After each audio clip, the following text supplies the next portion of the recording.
क्या कहते हैं, रमजान में जो है ना पेपर नहीं होते रिटन टेस्ट। हाँ, इंटरव्यूज वगैरह स्केड्यूल होते रहते हैं उनके, लेकिन जो रिटन टेस्ट है वो बाकायदा नहीं होते। तो आप लोगों के पास टाइम है, अगर ये देखें ना तो तैयारी करें, क्योंकि सीट्स बहुत ज्यादा है, सब काफी ज्यादा सीट्स आई हुई हैं। कहीं ना कहीं जो है ना चांस इंशाल्लाह बन जाएगा। और मोस्ट प्रोबेबली जो है ना आप लोगों का क्या कहते हैं उसको, क्लब टेस्ट होगा। तो ऑल और नन सिचुएशन आ गया आप लोगों के लिए। तो इसी तरह से तैयारी करें कि कम से कम जो है ना जी कहीं चांस सर। लाजमी बने। हाँ, ये बात मैं पहले बता रहा था, काफी सारे इकट्ठे हुए हैं तो कभी भी वो अलग अलग नहीं लेगा। बहुत ज्यादा बर्डन है बीपीएससी है, पिछले 3-4 माह से, 3-4 तो नहीं खैर, 2-2.5 माह से कोई पेपर नहीं हुआ। तो ये हो ही नहीं सकता कि आप क्लब ना हो, क्लब होगा लाजमी। तो उस हिसाब से अपनी सर तैयारी जी रखें। ये क्लब ना का हो क्या मुराद है? क्लब, मैंने सर बताया क्लब कि का मतलब नया पेपर देने जाएंगे। ये है कि जितने भी कंप्यूटर साइंस से रिलेटेड अब तक इकट्ठी हो चुकी है ना सीट्स, BS17 वाली, उन सब के एक पेपर होगा। और मेरे ख्याल में कोई 17-18 सीट्स ऐसी हैं जिनमें मैंने अप्लाई किया हुआ है कंप्यूटर साइंस की। तो मतलब उनका एक पेपर होगा, अगर एक का क्लियर है तो वो 17-18 इंटरव्यू के लिए क्वालिफाई कर जाएगा। तो अगर वो सर जी फेल ये है तो ज्यादा 17। नहीं है फ्री उसमें, यार ये यानी अल्लाह है बात अल्लाह की तरफ से गलत हो जाए तो होती है फिर ना, बाकी में भी क्या? लेकिन हर बंदा यहाँ पे जो है ना अपना फायदा देखता है। बिल्कुल रहती है ये। समझ नहीं हम आई। जैसे अब एक क्लियर करेगा तो उसे बाकी टेस्ट नहीं देने पड़ेंगे? टेस्ट एक ही होगा आप लोगों का। क्लब सिस्टम लॉन्च हो गया पिछले साल से, यही तो मैं बता रहा हूँ। अब आपने जितनी भी मींस कि सीट्स अब पे हमने apply किया, मतलब जिस सीट से अप्लाई किया कंप्यूटर साइंस की 17 की, तो आप ये कहते हैं कि आप तक कितने सीट्स पे अप्लाई किया हुआ है जिनका टेस्ट नहीं हुआ? 4 तो होंगी मैक्सिमम, उनका 4-5। एक ही टेस्ट होगा उनका। अगर वो एक आपका क्लियर है तो जितने भी 3-4 सीट्स हैं उनके लिए आप इंटरव्यू के लिए क्वालिफाई कर जाएंगी। अगर उनमें से वो पहले एक तो फेल हो गया क्योंकि टेस्ट एक से अच्छा भी है, लेकिन एक लिहाज से ये गलत भी है। बंदा गलत टेस्ट देता है तो है, एक्सपीरियंस बनता है। तैयारी इतने लेवल की करें ना, तैयारी इतने लेवल की हाँ करें ये कि सर जी पेपर क्लब होता है, लेकिन सर जी मेरिट जो बनता है ना वो हर डिपार्टमेंट और हर सीट का सेपरेट बनता है सर। बेशक पेपर एक होता है सर क्लब में। लेक्चर की सीट है। अब हर बंदे ने उस पर अप्लाई किया हुआ है, और जो इंस्ट्रक्टर की आई है हर बंदे ने उस पर भी अप्लाई किया हुआ है।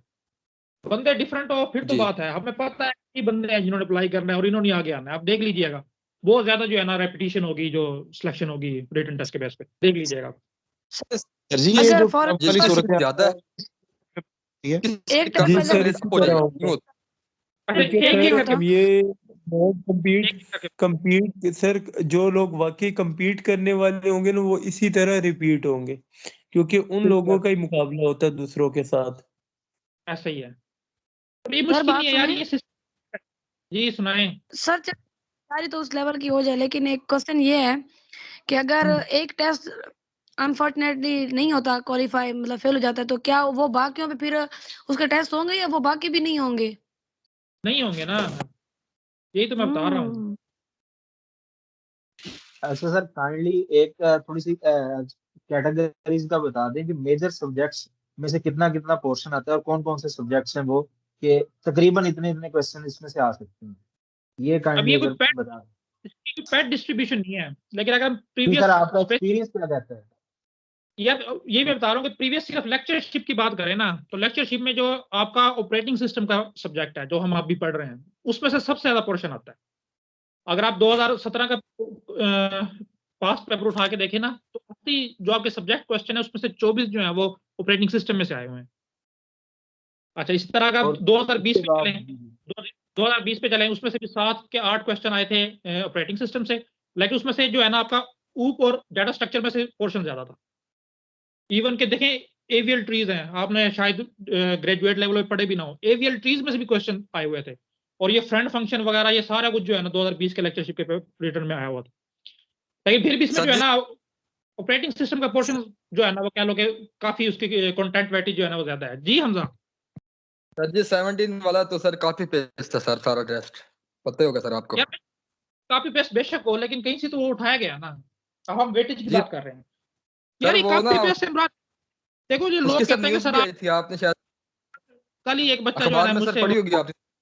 वो मैंने सर पढ़ी सैन थी फाउंड्री है, लेकिन वहां पे एमसीक्यूज भी तो बहुत ज्यादा है ना सैन भाई फाउंड्री पे। यही बात है, कल एक बच्चा पता नहीं कौन है आपके बैच में से है, मुझसे कह रहा था कि सर आप जो है ना क्यों नहीं एमसीक्यूज का मुझे रिकमेंड कर रहे हैं। मैंने कहा यार मैं नहीं किसी को भी रिकमेंड नहीं करता। वो कहता नहीं सर मैंने सुना है कि सैन फाउंड्री से जो है ना वो बहुत ज्यादा पोर्शन आता है। मैंने कहा जी फिर आपने तैयारी की? उसने कहा जी मैंने पिछले पेपर में की थी। मैंने फिर आप हो गए पास?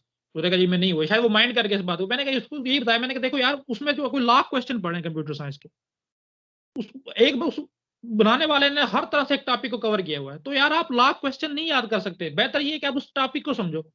अगर आपको उस टॉपिक की समझ आ गई तो फिर जैसे मर्जी गोल मोल करके क्वेश्चन आ जाए आप इजीली उसको टैकल कर लोगे। अब आपको एक चीज का पता ही नहीं है कि चीज कैसे काम करती है, कैसे रट्टा लगा लोगे यार? मुझे तो इस बात की समझ नहीं आती।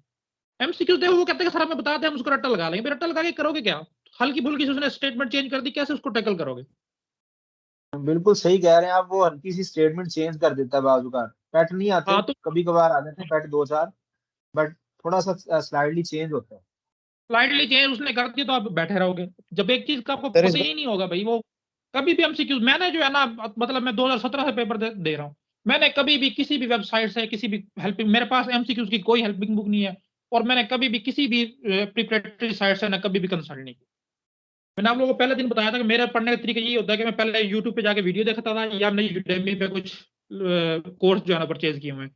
और उसके बाद सिर्फ और सिर्फ गीक्स पर ये दो मेरे जो है ना कंसल्टेशन के थे। जिस तरह मैंने तैयारी, मैं अभी भी जैसा भी तैयारी करता हूँ आप लोगों को पढ़ाने के लिए मैं ऐसे ही करता हूँ। कुछ टॉपिक होते हैं जो मुझे नहीं आते तो मैं यूडेमी पे देखता हूँ, अगर वो मेरे पास कोर्स परचेज हुआ है तो मैं वहां से देख लेता हूँ। अगर वो नहीं है तो फिर मैं यूट्यूब पे कुछ चैनल्स हैं जिनमें से मैं कंसल्ट करता हूँ। लेकिन वो मैंने आप लोगों को पहले भी पिछले बैच में भी बताया था, वो कहता था कि सर ये तो इंग्लिश में है। तो लेकिन मजबूरी ये है कि इंग्लिश वाला कंटेंट अच्छा है वहाँ पे। उसके बाद गीक्स फॉर गीक्स है। ये तो मेरे प्रिपरेशन करने के तरीके। और ये जितनी भी आपको चीजें मिलेंगी ना, ये ज्यादातर या तो गीक्स फॉर गीक्स से हैं या उसी वीडियोस में से कॉपी की हुई। Ji sir, geek for sir geeks YouTube भी ठीक है, ट्यूटोरियल पॉइंट्स पे भी अच्छे खासे जो है वो हैं। ये बिल्कुल दोनों उसका, वेबसाइट बहुत अच्छी हैं। हाँ वो अच्छा एक्सप्लेन करता है यार गीक्स वाला, जो भी इसका ऑथर है ना सर अच्छा इस खासा बार सुबह। बनाएंगे रिपीटेड बीपीएससी के क्वेश्चंस जो है वो नहीं आएंगे, नया कोई बनाएंगे, ये कुछ ऐसा सुन रहे थे। कौन कह रहा है? जो आपने वो अचीवमेंट वाली डॉक्यूमेंट है उस पर देखा है? जी जी सर, ऐसे वही डॉक्यूमेंट एक वायरल हुआ है मुख्तलिफ ग्रुप्स में और क्या क्या फेसबुक। क्या होता है ये? बिल्कुल इंक्रीमेंट करेंगे उसको, रिप्लेस नहीं कर सकते बिल्कुल भी। इतना ज्यादा कैसे बनाएंगे? वो आपने डॉन मूवी देखी होगी, वो डॉन 2 मूवी जो है इसमें वो कहता है कि हमने जो है ना वो डॉलर या यूरो प्रिंट करने वाली प्लेट्स चुरानी है। वो इसको यही कहता है कि यार उनके लिए प्लेट्स बनाने का कौन सा मसला है, वो नई प्लेट्स बना लेंगे। फिर वो आगे से यही कहता है कि यार नई प्लेट्स तो बना लेंगे लेकिन जो मार्केट में इतने यूरो जो है वो गर्दिश कर रहे हैं वो कैसे खत्म करेंगे? तो ये पॉसिबल नहीं है कि जो ऑलरेडी उनके पास डाटा बैक है वो सारे का सारा तलब कर दे। हाँ उनमें इंक्रीमेंट कर लेंगे। और हमेशा मैंने बताया कि रैंडमाइजेशन के थ्रू क्वेश्चन सिलेक्ट होते हैं। ये कोई नहीं है कि उसने बकायदा पहला से पेपर बना के रखे होते हैं। उनके पास एक बैंक है उसमें से उसने 80 क्वेश्चन करने, और ये टोटली जो है ना प्योरली रैंडम होता है। सर वो नए जी भी बनाते हैं या इन्हीं को ही उठा के बस आगे पीछे स्टेटमेंट करके दे देते हैं? ये वाला सीन कोई नहीं, इतना कौन कौन लेता है अपने ऊपर। जस्ट स्टेटमेंट चेंज होती है सर? स्टेटमेंट बेसिस को घुमा फिरा के बस जो है ना टर्निटिन में और आगे पीछे डाल के, ये चीजें होती हैं जो आप लोग पढ़ रहे हो। बस पूछने का तरीका उनका डिफरेंट होता है, वही हम कोशिश करते हैं कि वो चीज को समझ ले। चीजें यही है जो आप लोग पढ़ रहे हो, इससे बाहर नहीं होता। अगर कोई किस्मत का जैसे 2023 ये 22 वाला पेपर आ गया था मारा हुआ किस्मत का, ह्यूमन कंप्यूटर इंटरेक्शन से और यूएमएल मॉडलिंग से इस तरह क्वेश्चन आ जाए, वो एक अलग चीज है। वो देखो पिछले बिल्कुल पैटर्न से वो जो है ना वो डिफर कर रहा था। वो फिर उसका नहीं ऐसा है, सिर्फ आपके लिए नहीं है, बल्कि जिब्रील और मैं इकट्ठे थे वहां पे। जो मैंने पेपर दिया ना, जिब्रील और मैं बाहर निकले थे उस वक्त। मेरी बिल मुशाफा पहली मुलाकात है जिब्रील जी जी से बैच कर जी जी जहाज में इकट्ठे निकले थे हम। मैंने कहा अच्छा हो गया, लेकिन जब वो पता था कब मैंने पेपर दे के क्या बताया था वो आपको याद हो? अगर मैंने यही कहा था कि मैंने कहा यार देखो सबके लिए मुश्किल है, अगर तो हमें इतनी कॉम्पिटेंसी हुई कि हम बाकी के साथ कम्पीट कर सकते हैं तो मेरा क्लियर हो जाएगा। और मैंने आपको बताया था कि मैंने 60 आप तो के पास बिल्कुल लगाए हैं। जब आप निकले जहाज भाई, जब आप बाहर निकले थे तो आप तो बिल्कुल कह रहे थे मुश्किल है। मैंने कहा पता नहीं, मैं दे तो आया हूँ, देखो मुझे तो इजी लग रहा था। हाँ, लेकिन फिर वो और जैसे मैं असल में मैंने 56 के 60 ठीक कर लिए थे, लेकिन मैंने ऊपर जो है ना 25 ऊपर बढ़ाया था, जिसमें नेगेटिव मार्किंग पड़ गई मुझे। मैंने 62 63 अटेम्प्ट किए थे 2023 के पेपर में। मुझे पता था ये बहुत टफ पेपर है, इससे मेरिट कभी भी इतना ज्यादा नहीं जाएगा। लेकिन फिर भी मेरे हिसाब से जो है ना मेरिट ज्यादा था, 49.25 अच्छा खासा मेरिट था। उसकी वजह यही थी कि 20-22 हजार बंदे अप्लाई करने वाले थे। अगर बंदों की तादाद कम होती तो सर फिर ये आप 45 बिल्कुल इसी तरह से मैंने वो जो ऊपर 25 लगा ना लगाता तो मेरा भी बन जाता मेरे, लेकिन मैं 25 ऊपर लगा के उस वजह से वो गलत हो गया। बिल्कुल ऐसे ही। सर देखो बात तुक्के सुने, जो है ना एक आधा लगता है, 25 तुक्के नहीं लगते। जी मंशा बोले। आपने नेटवर्क एडमिनिस्ट्रेटर का टेस्ट दिया था? नेटवर्क एडमिनिस्ट्रेटर कौन से डिपार्टमेंट में?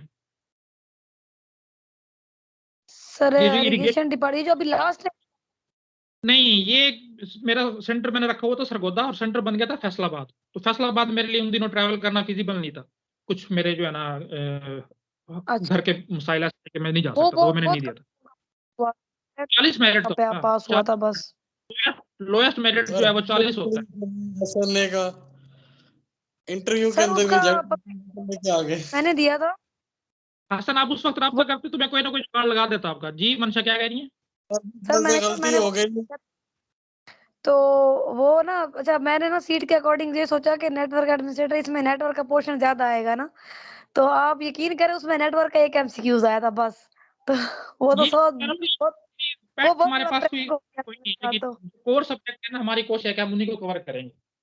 तो चले जी, सर काफी पास हुए थे उस टेस्ट के अंदर, और उस टेस्ट के अंदर वो 37 बंदे पास हुए थे जो कि 2022 वाला इंटरव्यू दे चुके थे, लेक्चरशिप वाला, कंप्यूटर वाला। बिल्कुल क्योंकि ऐसे टेस्ट टोटली उसी बेंच पे आया था। यार आप लोगों का मुकाबला ना इन्हीं 40-50 बंदों से है बस, जो गिने चुने बंदे हैं। यही हर उसमें जो है टेस्ट में रिपीट होते हैं, इन्हीं से आपका मुकाबला है, बाकियों को आप छोड़ें, इन्हीं से आपका कंपटीशन है। बाकी बस 50,000 बंदा भी है, कोई मसला नहीं। काश आप मुझे पहले मिल जाते तो आज मैं ऐसा नहीं बना बैठा होता। अल्लाह खैर करे, कौन इंशाल्लाह आगे बहुत अपॉर्चुनिटीज आएंगी। तो देखें जी, थ्रेडिंग हमने स्टार्ट की हुई थी। कल तक हमने समझा था कि थ्रेड्स जो है ना, हमारे पास एक सॉफ्टवेयर बेस्ड सोल्यूशन है पैरेललिज्म को अचीव करने का। अगर आपके पास हार्डवेयर रिस्ट्रिक्शंस हैं, नंबर ऑफ प्रोसेसर कम है, लेकिन आप चाहते हैं कि आपके एप्लीकेशन जो है वो काफी काम जो है वो पैरेलल तरीके से करें, तो हमने देखा था कि हम कैसे उनको थ्रेडिंग्स में डिवाइड करके मल्टीपल फ्लो ऑफ एग्जीक्यूशन बनाते थे और उसके थ्रू हम पैरेललिज्म को अचीव करते थे। अभी हम इस सिलसिले को थोड़ा आगे बढ़ाते हैं। हम देखते हैं कि कैसे एक ऑपरेटिंग सिस्टम में जो है ना थ्रेडिंग्स को इंप्लीमेंट किया जाता है। तो जाहिर है आपको पता है कि कोई भी मॉडल जो है ना वो यही नहीं है कि सिर्फ एक ही तरह से लागू होता है, उसके मुख्तलिफ पहले कुछ आया होता है, उसके बाद उसमें मजीद रिफाइनमेंट की जाती है और फिर उनको अलग अलग तरीके से इंप्लीमेंट किया जाता है। तो हम इसको मॉडल्स को पढ़ेंगे कि किसी भी ऑपरेटिंग सिस्टम में जो है ना हमारे पास मल्टीपल वेज है। थ्रेड की दोबारा डेफिनेशन बयान कर दें, थ्रेड और प्रोसेस में क्या फर्क है ये जरा बता दें। थ्रेड्स प्रोसेस मैंने बताया था कि यार सिंगल फ्लो ऑफ एग्जीक्यूशन है। अगर उसमें आपने एक एप्लीकेशन बनाई है जिसने कलेक्टिवली जो है ना कोई 10 फंक्शन परफॉर्म करने हैं, वो सीक्वेंशियल फ्लो में करेगा।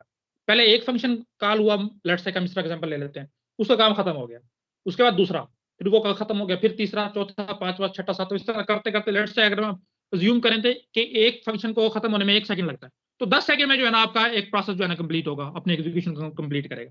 जबकि थ्रेडिंग में हमने कहा था कि हमने जो है ना इसको जो है ना 4 पैरेलल कोड्स में डिवाइड कर दिया। आप इस तरह समझे कि चारों बैक वक्त शुरू होंगे और ऑलमोस्ट जो है ना 2.5 सेकंड में जो है ना आपका पूरा प्रोग्राम रन हो जाएगा।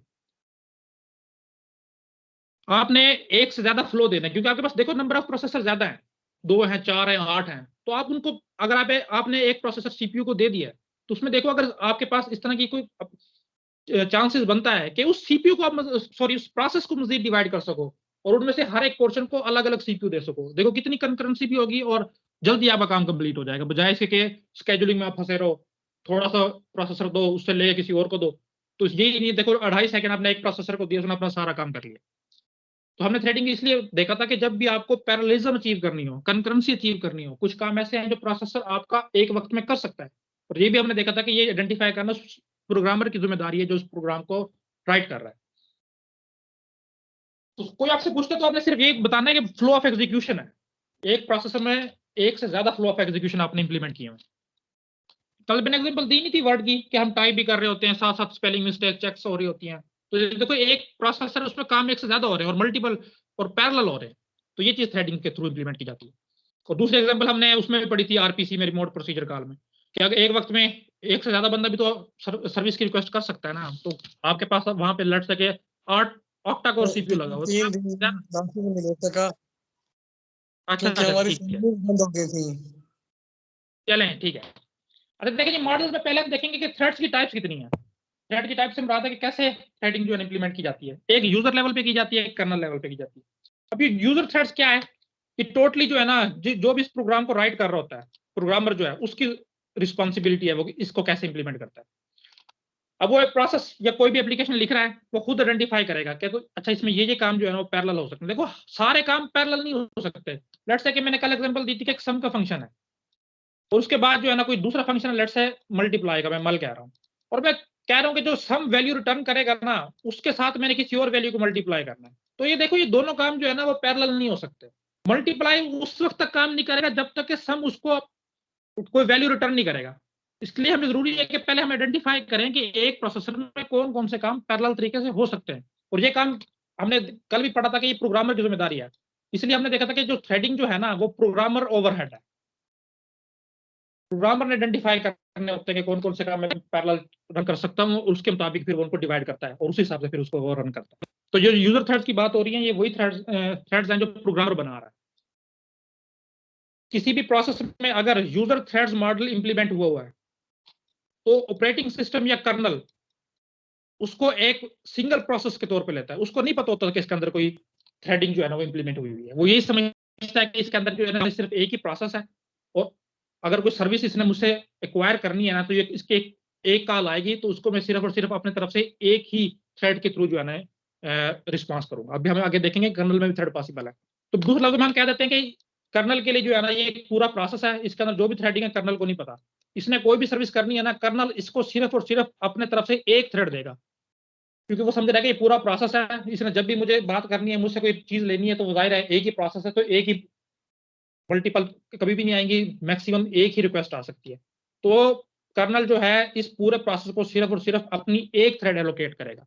अब अंदर बेशक इसके 8 थ्रेड्स हों, उन 8 थ्रेड में से किसी ने भी कर्नल से कोई भी सर्विस अचीव करनी है, कोई भी सिस्टम कॉल करनी है, वो इसी एक थ्रेड को जो है ना रिक्वेस्ट भेजेंगे। अब बाकी जितनी भी 7 लेट्स से के थ्रेड्स हैं, उन्होंने भी कर्नल से कोई सर्विस लेनी है, वो सारी की सारी उस वक्त तक वेट में चले जाएंगे, क्योंकि इस पूरे प्रोसेस को जो हैंडल कर रहा है वो सिर्फ और सिर्फ एक कर्नल थ्रेड है। और एक कर्नल है वो एक वक्त में एक ही यूजर थ्रेड को जो है ना कह लो कि इंटरटेन कर सकता है। बाकी अगर उस वक्त में कॉल करेंगे भी, उससे कोई रिक्वेस्ट मांगेंगे भी, तो वो वेट में चले जाएंगे, यानी कि ब्लॉकिंग स्टेट में चले जाएंगे। हमने ये कल देखा था ब्लॉकिंग स्टेट क्या होती है। तो इसलिए आप लोग देखते हो कि 1-to-1 में मॉडल जो है उससे, या सॉरी 1-to-1 नहीं, मैनी-to-1 जो मॉडल है उस पर, क्योंकि कर्नल को पता ही नहीं होता, ऑपरेटिंग सिस्टम को पता ही नहीं है कि इस एप्लीकेशन के अंदर थ्रेडिंग हुई है, तो वो तो एक ही थ्रेड देगा। उसके अंदर बेशक 1000 थ्रेड्स हो, उसने जब भी कोई काम करना है वो उसे एक सिंगल थ्रेड के थ्रू ही करेंगे। इसलिए जो है ना ये ब्लॉकिंग होती है। अब भी आप इसको आगे पढ़ लेंगे। तो देखें जी क्या है यूजर थ्रेड में, वो कह रहा है कि kernel is not aware of the existence of thread. जो मैंने पहले बात बता दी है, वो उसको पूरे प्रोसेस को सिंगल प्रोसेस लेता है, उससे नहीं पता होता कि अंदर कोई मजीद थ्रेडिंग हुई है। सपोर्टेड अबव द कर्नल, यानी कर्नल को बाईपास करके ये चीज जो है ना इसको सपोर्ट किया जाता है, यानी कि कर्नल नहीं कर रहा तो फिर कौन कर रहा है। तो ये हर जिस भी प्रोग्रामिंग लैंग्वेज में जो प्रोग्राम लिखा जाएगा ना, उसकी तरफ से एक लाइब्रेरी प्रोवाइड की जाती है। वो लाइब्रेरी जो है ना थ्रेड्स को इंप्लीमेंट करती है। यही बात लिखी हुई है कि supported above the kernel, managed without kernel support. ठीक हो गया जी। प्रोग्रामर्स वुड पुट, अब ये लफ्ज जो है इनटू देयर प्रोग्राम, मैंने बता दिया कि प्रोग्रामर की जिम्मेदारी है। और इंप्लीमेंट कैसे होती है थ्रेड लाइब्रेरी, इसको मैंने हाईलाइट भी कर दिया कि एमसीक्यूज में आ चुका है। अब इसका फायदा ये है कि can run on any operating system. कोई ऐसा ऑपरेटिंग सिस्टम है जो मल्टी थ्रेडिंग को अलाउ नहीं भी करता। अभी आप जो शुरू में आए थे हमारे पास, जाहिर है मल्टी थ्रेडिंग को अलाउ नहीं करते थे, लेकिन क्योंकि ऑपरेटिंग सिस्टम इस प्रोसेस को समझता है कि ये सिंगल थ्रेडेड है, तो उस पर भी ये चल जाता है। इसका ये फायदा है, पोर्टेबल है, पोर्टेबिलिटी वो है, किसी भी ऑपरेटिंग सिस्टम में जो है ना इस तरीके से आप इंप्लीमेंट कर सकते हो।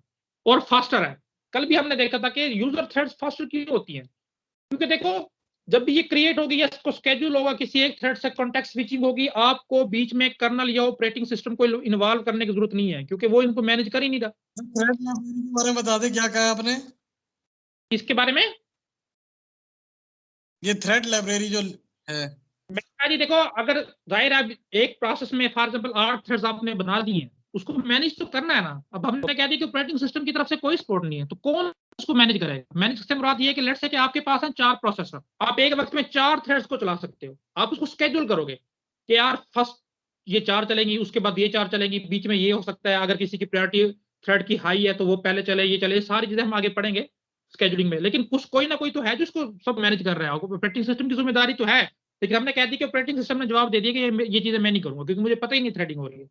तो जो चीज ऑपरेटिंग सिस्टम के बजाय इस सारी चीज को मैनेज करती है, उसको मैंने बताया कि वो थ्रेड लाइब्रेरी है। यानी कि आपको जिस प्रोग्रामिंग लैंग्वेज में, लेट्स से कि मैं जावा में प्रोग्रामिंग कर रहा हूं, तो जावा की तरफ से मुझे एक लाइब्रेरी दी जाएगी जिसमें आप मुझे थ्रेड्स बनाने का, कैंसिल करने का, डिस्ट्रॉय करने का और मैनेज करने का या स्केड्यूल करने का सारे के सारे बिल्ट इन फंक्शन प्रोवाइड किए जाएंगे। वो इस लाइब्रेरी में होंगे, उस लाइब्रेरी के थ्रू मैं सारे काम कर सकता हूँ। बात फिर वही है कि ये बात आ जाती है प्रोग्रामर के एंड पे, प्रोग्रामर को करना पड़ेगा साहब। और फास्टर मैं बता रहा था क्योंकि आपको इंटरेक्ट करने की जरूरत नहीं पड़ती ऑपरेटिंग सिस्टम के साथ या कर्नल के साथ, तो सिस्टम कॉल नहीं होती, यूजर मोड स्विच नहीं होता, तो इस वजह से ये फास्टर है थ्रेड, इनको क्रिएट करना भी और स्विच करना भी। दूसरा हमारे पास है कर्नल थ्रेड्स। अब जैसे एक क्योंकि कर्नल भी आपको पता है एक सॉफ्टवेयर है, बेशक वो सिस्टम सॉफ्टवेयर है तो सॉफ्टवेयर ना, तो अगर आप उस कर्नल जो आपने इंप्लीमेंट किया हुआ है उसी को आपने मल्टी थ्रेडेड बना दिया है, कैसे कि उसके अंदर ही आपने ऐसी कोडिंग कर दी है कि यार अगर आपसे बैक वक्त कोई 2 या 2 से ज्यादा प्रोसेस रिक्वेस्ट करते हैं सर्विस की, तो आप भी जो है ना अपने आप को थ्रेड्स में डिवाइड कर लो। तो एक प्रोसेस की तरफ से रिक्वेस्ट आ रही है, एक थ्रेड की जिम्मेदारी लगा दो इसको एंटरटेन करें, दूसरे प्रोसेस की तरफ से आ रही है तो उसको एंटरटेन कर लो। इस तरह करके जो है ना इसने अपने कर्नल को भी जो है ना मल्टी थ्रेडेड बना दिया। तो जो कर्नल के अंदर थ्रेड्स बनी हुई इसको हम कहते हैं कर्नल थ्रेड्स। अब हम देखते हैं क्या होती हैं। Supported and manage directly by the OS itself, जाहिर है कर्नल के अंदर बनी हुई है और जाहिर है कर्नल जो है वो कोर होता है किसी भी ऑपरेटिंग सिस्टम का, तो ये इसको सपोर्ट भी ऑपरेटिंग सिस्टम खुद करता है। क्या ये देखिए, अलाउइंग द कर्नल, कर्नल को ये अलाउ करती है क्या, to perform multiple simultaneous task. अभी मैंने एग्जांपल दे दी कैसे, इससे क्या मुराद है। कर्नल इस काबिल हो जाता है कि मल्टीपल प्रोसेस को जो है ना वो एंटरटेन कर सकता है। अच्छा, to service multiple kernel system call simultaneous. अच्छा, स्लोयर है, स्लोयर से क्यों मुराद है, देखो अब मैंने बताया था कि जब भी आप यूजर मोड से कर्नल मोड में जाते हैं, क्यों जाते हो, कल हमने देखा था कुछ ऐसे काम होते हैं जिसमें आपको प्रिविलेज चाहिए होती है, जिसके लिए आप एडमिन एक्सेस आपसे मांगी जाती है। जैसे कोई अंडरलाइंग हार्डवेयर है, आपने रैम में पड़ा हुआ डाटा को क्लियर करना है, लेट्स से इसके एग्जांपल हम ले लेते हैं, तो ये सिंपल जो है ना यूजर मोड में ही हो सकता है। इसके लिए जरूरी है कि आप एडमिन एक्सेस लेके कर्नल मोड में जाएं। तो कर्नल मोड में जाने के लिए हमने देखा था कि यूजर मोड से वो स्विच करेगा कर्नल मोड में, और ये अच्छा खासा जो है ना कॉन्टेक्स्ट स्विचिंग टाइम जो था ओवरहेड था, तो इसलिए ये स्लोयर होती है। क्योंकि जब भी एक प्रोसेस किसी कर्नल से सर्विस रिक्वेस्ट करता है तो उसको अपना मोड चेंज करना पड़ता है, और मोड चेंज करने में और वापस एक रिस्पांस आने में अच्छा खासा टाइम लगता है। हमने देखा था कि ये मिली सेकंड्स तक भी जा सकता है, तो इसलिए स्लोयर है। मतलब और इसका सबसे सर एक सिग्नल जनरेट, एक सर सिग्नल जनरेट होगा, ट्रैप सिग्नल, ट्रैप, तो ट्रैप बार बार जनरेट होंगे इसमें। बिल्कुल ऐसा ही है। अच्छा, अब देखो कि कुछ यूजर थ्रेड्स हैं, कुछ कर्नल थ्रेड्स हैं, तो हमें एक ऐसा मॉडल चाहिए था कि हम यूजर थ्रेड्स को जो है ना कर्नल थ्रेड्स पे मैप कर सके, और वो हम आगे वही रिलेशनशिप देखेंगे कि कैसे यूजर थ्रेड्स को कर्नल थ्रेड्स पे मैप किया जाता है। तो देखें जी, हमारे पास मुख्तलिफ मॉडल है, आप लोग ये शुरू पहले दिन से ही पढ़ते हो जब से आपने ऑपरेटिंग सिस्टम को इंस्टॉल किया, ये सॉरी पढ़ना स्टार्ट किया। मैनी टू वन मॉडल है, इसमें क्या होगा, ये जो पहला नंबर आ रहा है ये है यूजर थ्रेड्स की बात हो रही है कि काफी सारी यूजर थ्रेड्स होंगी, उनके लिए सिर्फ और सिर्फ आपके पास एक कर्नल थ्रेड होगी। इसके एग्जांपल मैं पहले भी दे चुका हूँ। दूसरा मॉडल आपके पास है कि हर एक यूजर थ्रेड के लिए आपने एक कर्नल थ्रेड को मखसूस किया हुआ, ये हमारे पास अच्छा खासा कंकरेंसी वाला मॉडल है। और दूसरा है हमारे पास मैनी टू मैनी मॉडल।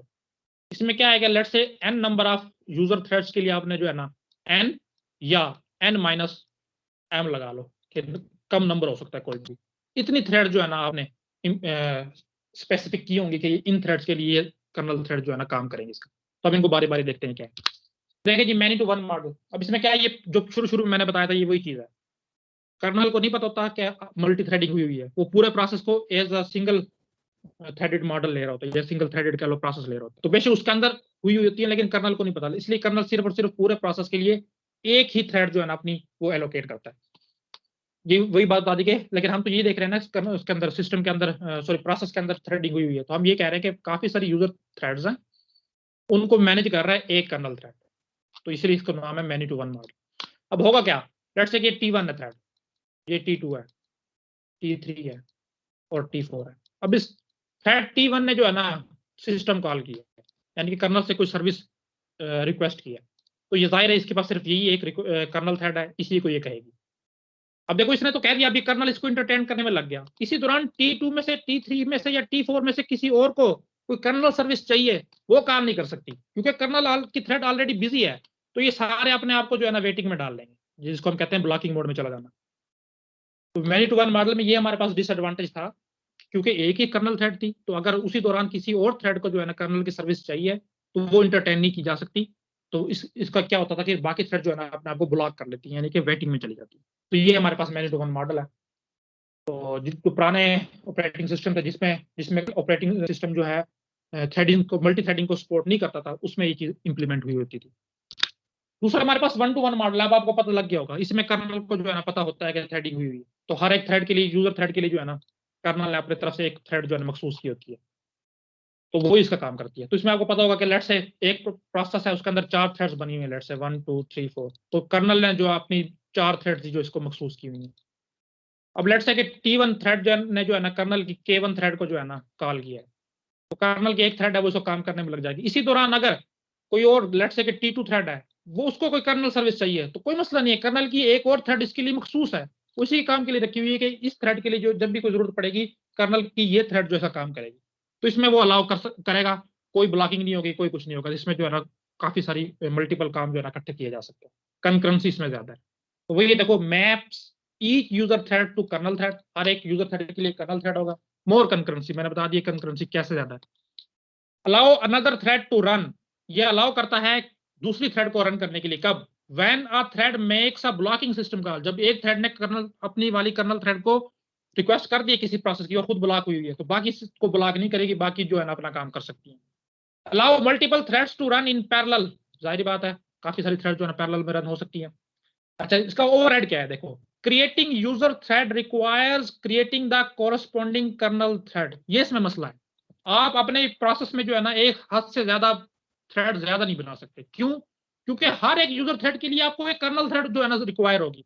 अब लेट्स से मेरा ऑपरेटिंग सिस्टम जो है ना वो अलाउ करता है कि आप एक वक्त में ज्यादा से ज्यादा 16 थ्रेड जो है ना क्रिएट कर सकते हो, यानी कि मेरे पास ज्यादा से ज्यादा 16 थ्रेड्स हैं जिसको मैं इंटरटेन कर सकता हूँ। अब मैंने अपना प्रोग्राम बनाया, उसमें लेट्स से मैंने 32 थ्रेड्स बना दिए, तो अब मैं 1-to-1 मॉडल अप्लाई नहीं कर सकता, क्योंकि मैंने एप्लीकेशन क्रिएट की है उसमें 32 थ्रेड्स हैं, और मेरा ऑपरेटिंग सिस्टम जो है हार्डवेयर रिस्ट्रिक्शन की वजह से मुझे कह रहा है कि मैं तो भाई सिर्फ 16 थ्रेड जो है ना अलाउ कर सकता हूँ। तो ये बात है कि ऑपरेटिंग सिस्टम रिस्ट्रिक्ट कर सकता है कि आप कितनी यूजर थ्रेड्स बना सकते हो। ये आखिरी पॉइंट ये लिखा हुआ है, restrict the number of threads supported by the system. तो ये हमारे पास था 1-to-1 मॉडल जी।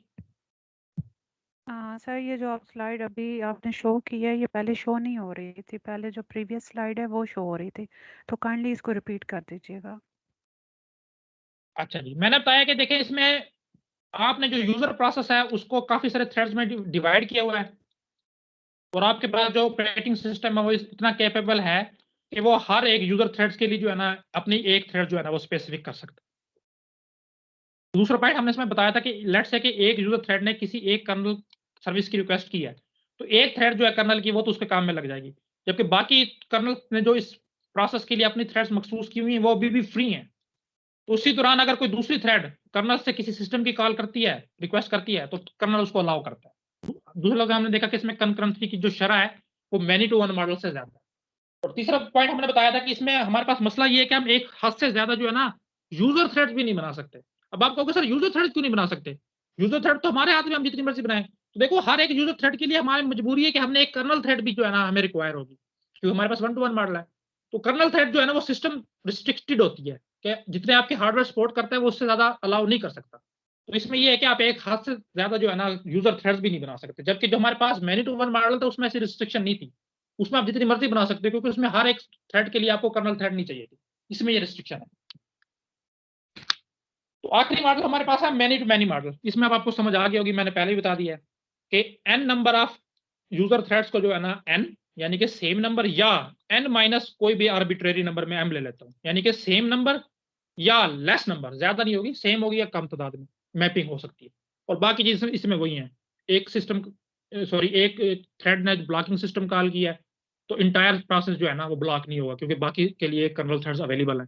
और ये उसी तरह का है, बस इसमें फर्क ये है कि 1-to-1 नहीं है, बराबर भी हो सकता है और कम भी हो सकती है थोड़ा सा।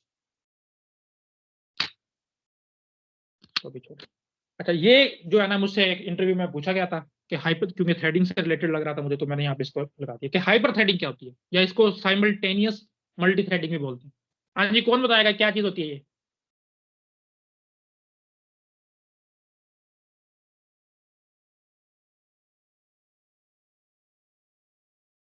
नुमान, आपको तो पता होगा, आप तो थे उस लेक्चर में जिसमें मैंने ये बताया थी। जी सर, इसका थोड़ा आइडिया है, शेयर करता हूँ। अलाउ द ठीक है। मतलब कि सर इसमें जो हमारा कंसेप्ट होता है ना कि हमने थ्रेड्स को मजीद आगे उसको मल्टीपल थ्रेड्स में कन्वर्ट करते हैं, कुछ इस तरह का था, मुझे कितना याद नहीं है। चले ठीक है। अच्छा, ये जो कल मैं बता रहा था कि आप जिसमें आप कहते हो कि सर मेरे पास जो है ना मल्टी प्रोसेसर है, लेट्स से मैं कहता हूँ ऑक्टा कोर प्रोसेसर है। तो इसमें हम ऑक्टा कोर क्यों कहते हैं? हम ये क्यों नहीं कहते कि सर हमारे पास नंबर ऑफ सीपीयू जो है वो 8 है? तो मैंने ये कल बताया था कि इस तरह नहीं होता कि नंबर ऑफ सीपीयू 8 है। नंबर ऑफ सीपीयू आपके पास एक ही होता है। जो आपका सीपीयू है उसके अंदर जो है ना फिजिकली डिवीजन हुई होती है। लेट्स से अगर ऑक्टा कोर है ना तो 8 जो है ना पार्ट्स बने होंगे इस तरह करके। तो उनमें से हर एक जो है ना उसको हम एक कोर बोलते हैं, और हर एक कोर जो है ना उसको सिस्टम जो है ना एक इंडिपेंडेंट प्रोसेसर के तौर पे लेता है। तो सीपीयू आपके पास एक ही होता है, लेकिन उसके अंदर मजीद फिजिकली डिवीजन हुई होती है। फिजिकली सिर्फ बात है कि बाकायदा आपको नजर आती है। अगर आप वो सीपीयू को उतार के देखें ना चिप को, तो आपको नजर आएगी कि इसके अंदर जो है ना कितनी कोर्स बनी हुई है। इसको हम कोर बोलते हैं। तो अगर किसी एक सीपीयू में आपके पास 4 कोर है तो उसको हम क्वाड कोर बोल देते हैं, 8 कोर है तो उसको ऑक्टा कोर बोल देते हैं। लेकिन ये एक्चुअली होता नहीं है, क्योंकि ये काफी जो है ना कॉस्टली काम होता है। यानी कि ऑक्टा कोर प्रोसेसर जो है ना आपको कह तो दिया जाएगा कि ऑक्टा कोर है, लेकिन एक्चुअली वो ऑक्टा कोर होगा नहीं। उसको आज हम लाइव प्रैक्टिकली भी देखेंगे कि कैसे ये जो है ना सीपीयूज बनाने वाले इंटेल वगैरह की कंपनीज जो यूजर के साथ फ्रॉड करती है।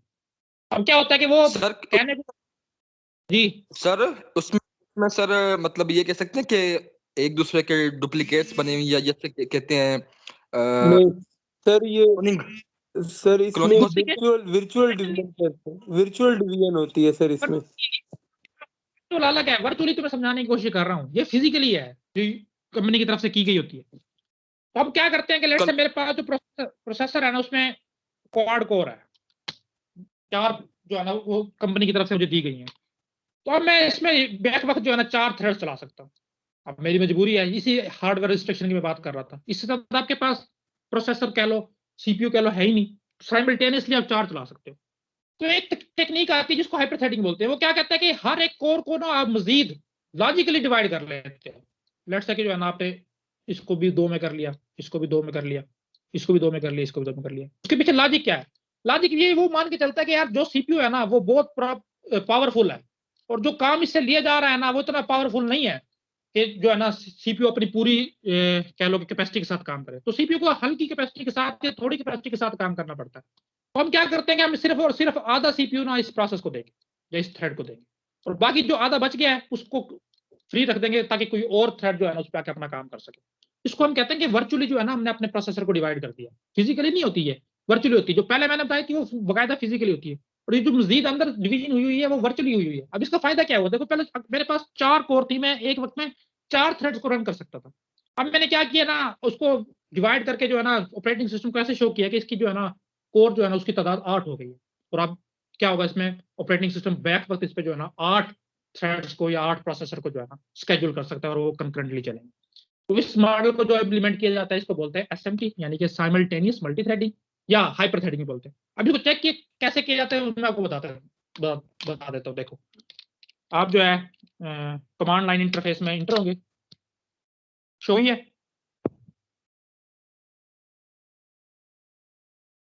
सीएमडी शो होगी सबको? जी हो जी गया सर हो रही है।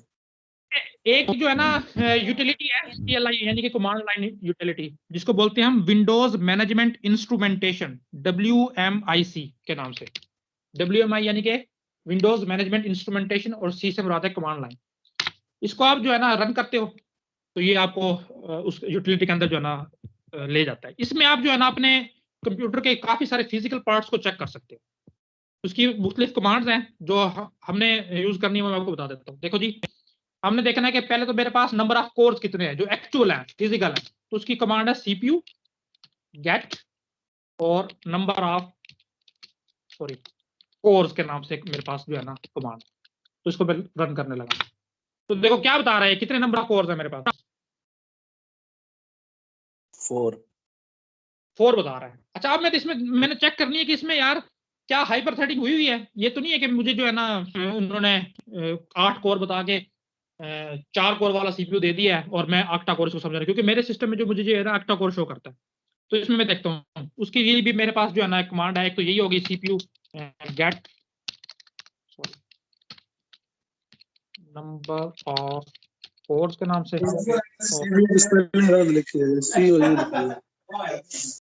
दूसरा नंबर ऑफ लॉजिकल, ठीक है, नंबर ऑफ लॉजिकल प्रोसेसर्स, यही था। अच्छा एक मिनट देख लेते हैं क्या गलती है। नंबर ऑफ लॉजिकल सीपीयू के स्पेलिंग ठीक कर लें।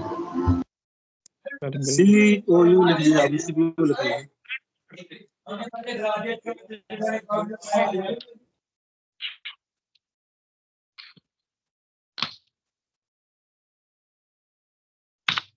ये देखो पहले मुझे बता रहा है कि नंबर ऑफ कोर, तो वही पहली वाली जो कमांड हमने लगाई थी। एक्चुअल कोर है मेरे पास 4, लेकिन देखो जो लॉजिकली डिवीजन हुई है वो कितने शो हो रहे हैं?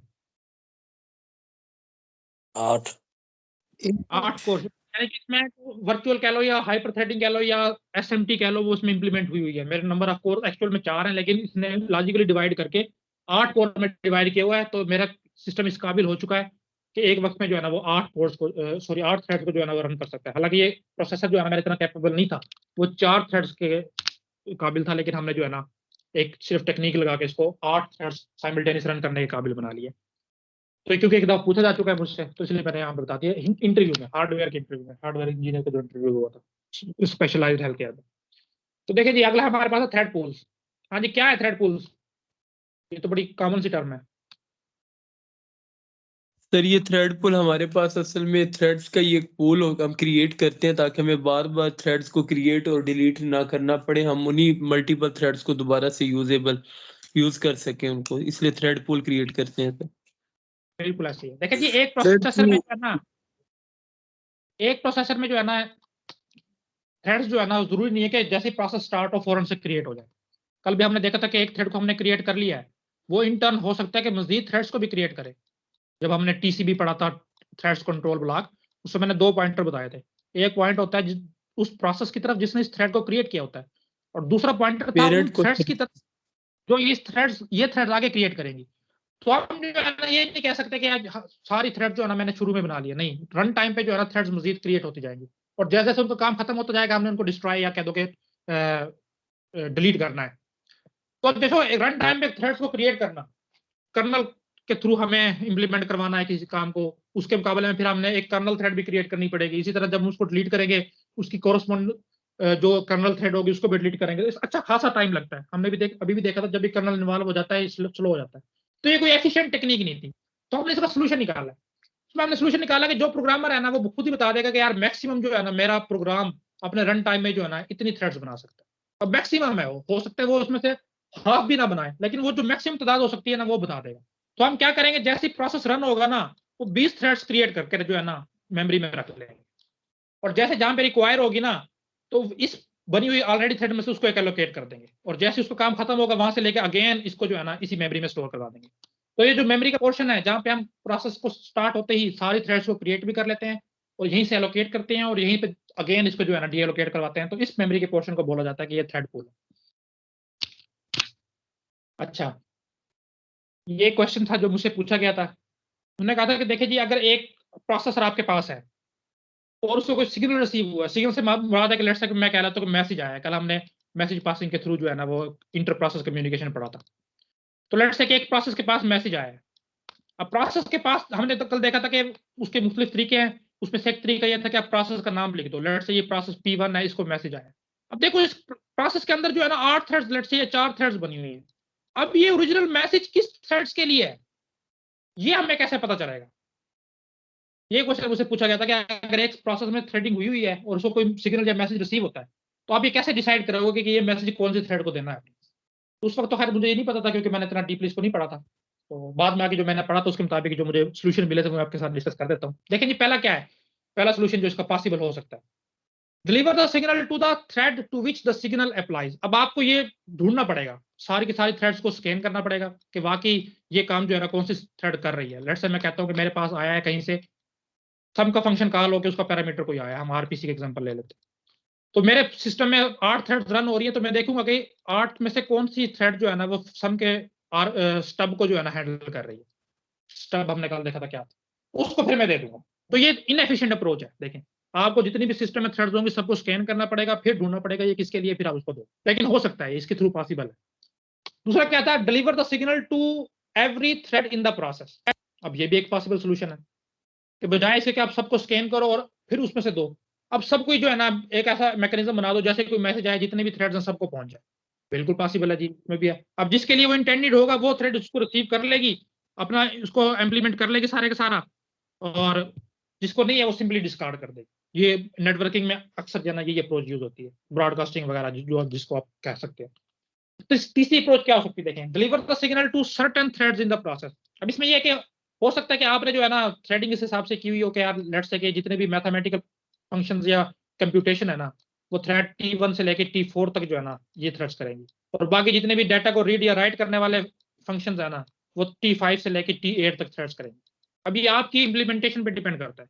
आपको पता है कि यार ये जो मैसेज आ रहा है ना वो T4 से और T1 के दरमियान जितनी 4 थ्रेड्स है ना उनके लिए हो सकता है, तो आप उन चारों को दे दो, बजाय इसके आप सब सेट बना लो, बजाय इसके सब को, ये भी पॉसिबल है। या चौथी सोल्यूशन का क्या है, देखिए, assign a specific thread to receive all signal in a process. अब एक थ्रेड को जो है ना और कोई काम ना दो, सिर्फ एक यही काम दो कि जो भी मैसेज आए आपने सिग्नल आया आपने रिसीव करना है, और फिर ये आपकी जिम्मेदारी है कि आप डिसाइड करो कि आगे किसको देना।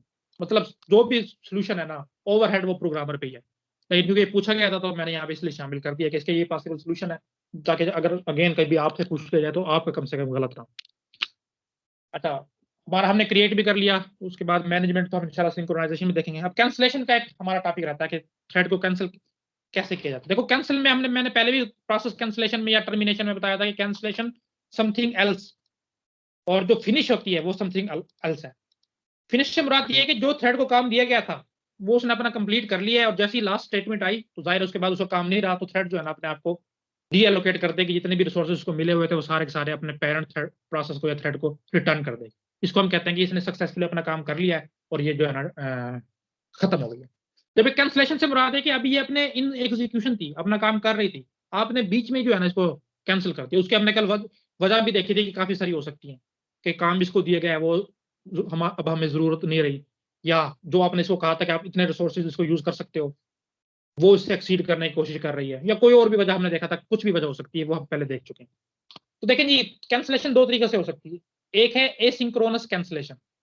एसिंक्रोनस हमने कल भी देखा था कि जिसमें एक दूसरे का ख्याल नहीं किया जाता, वो एसिंक्रोनस होता है।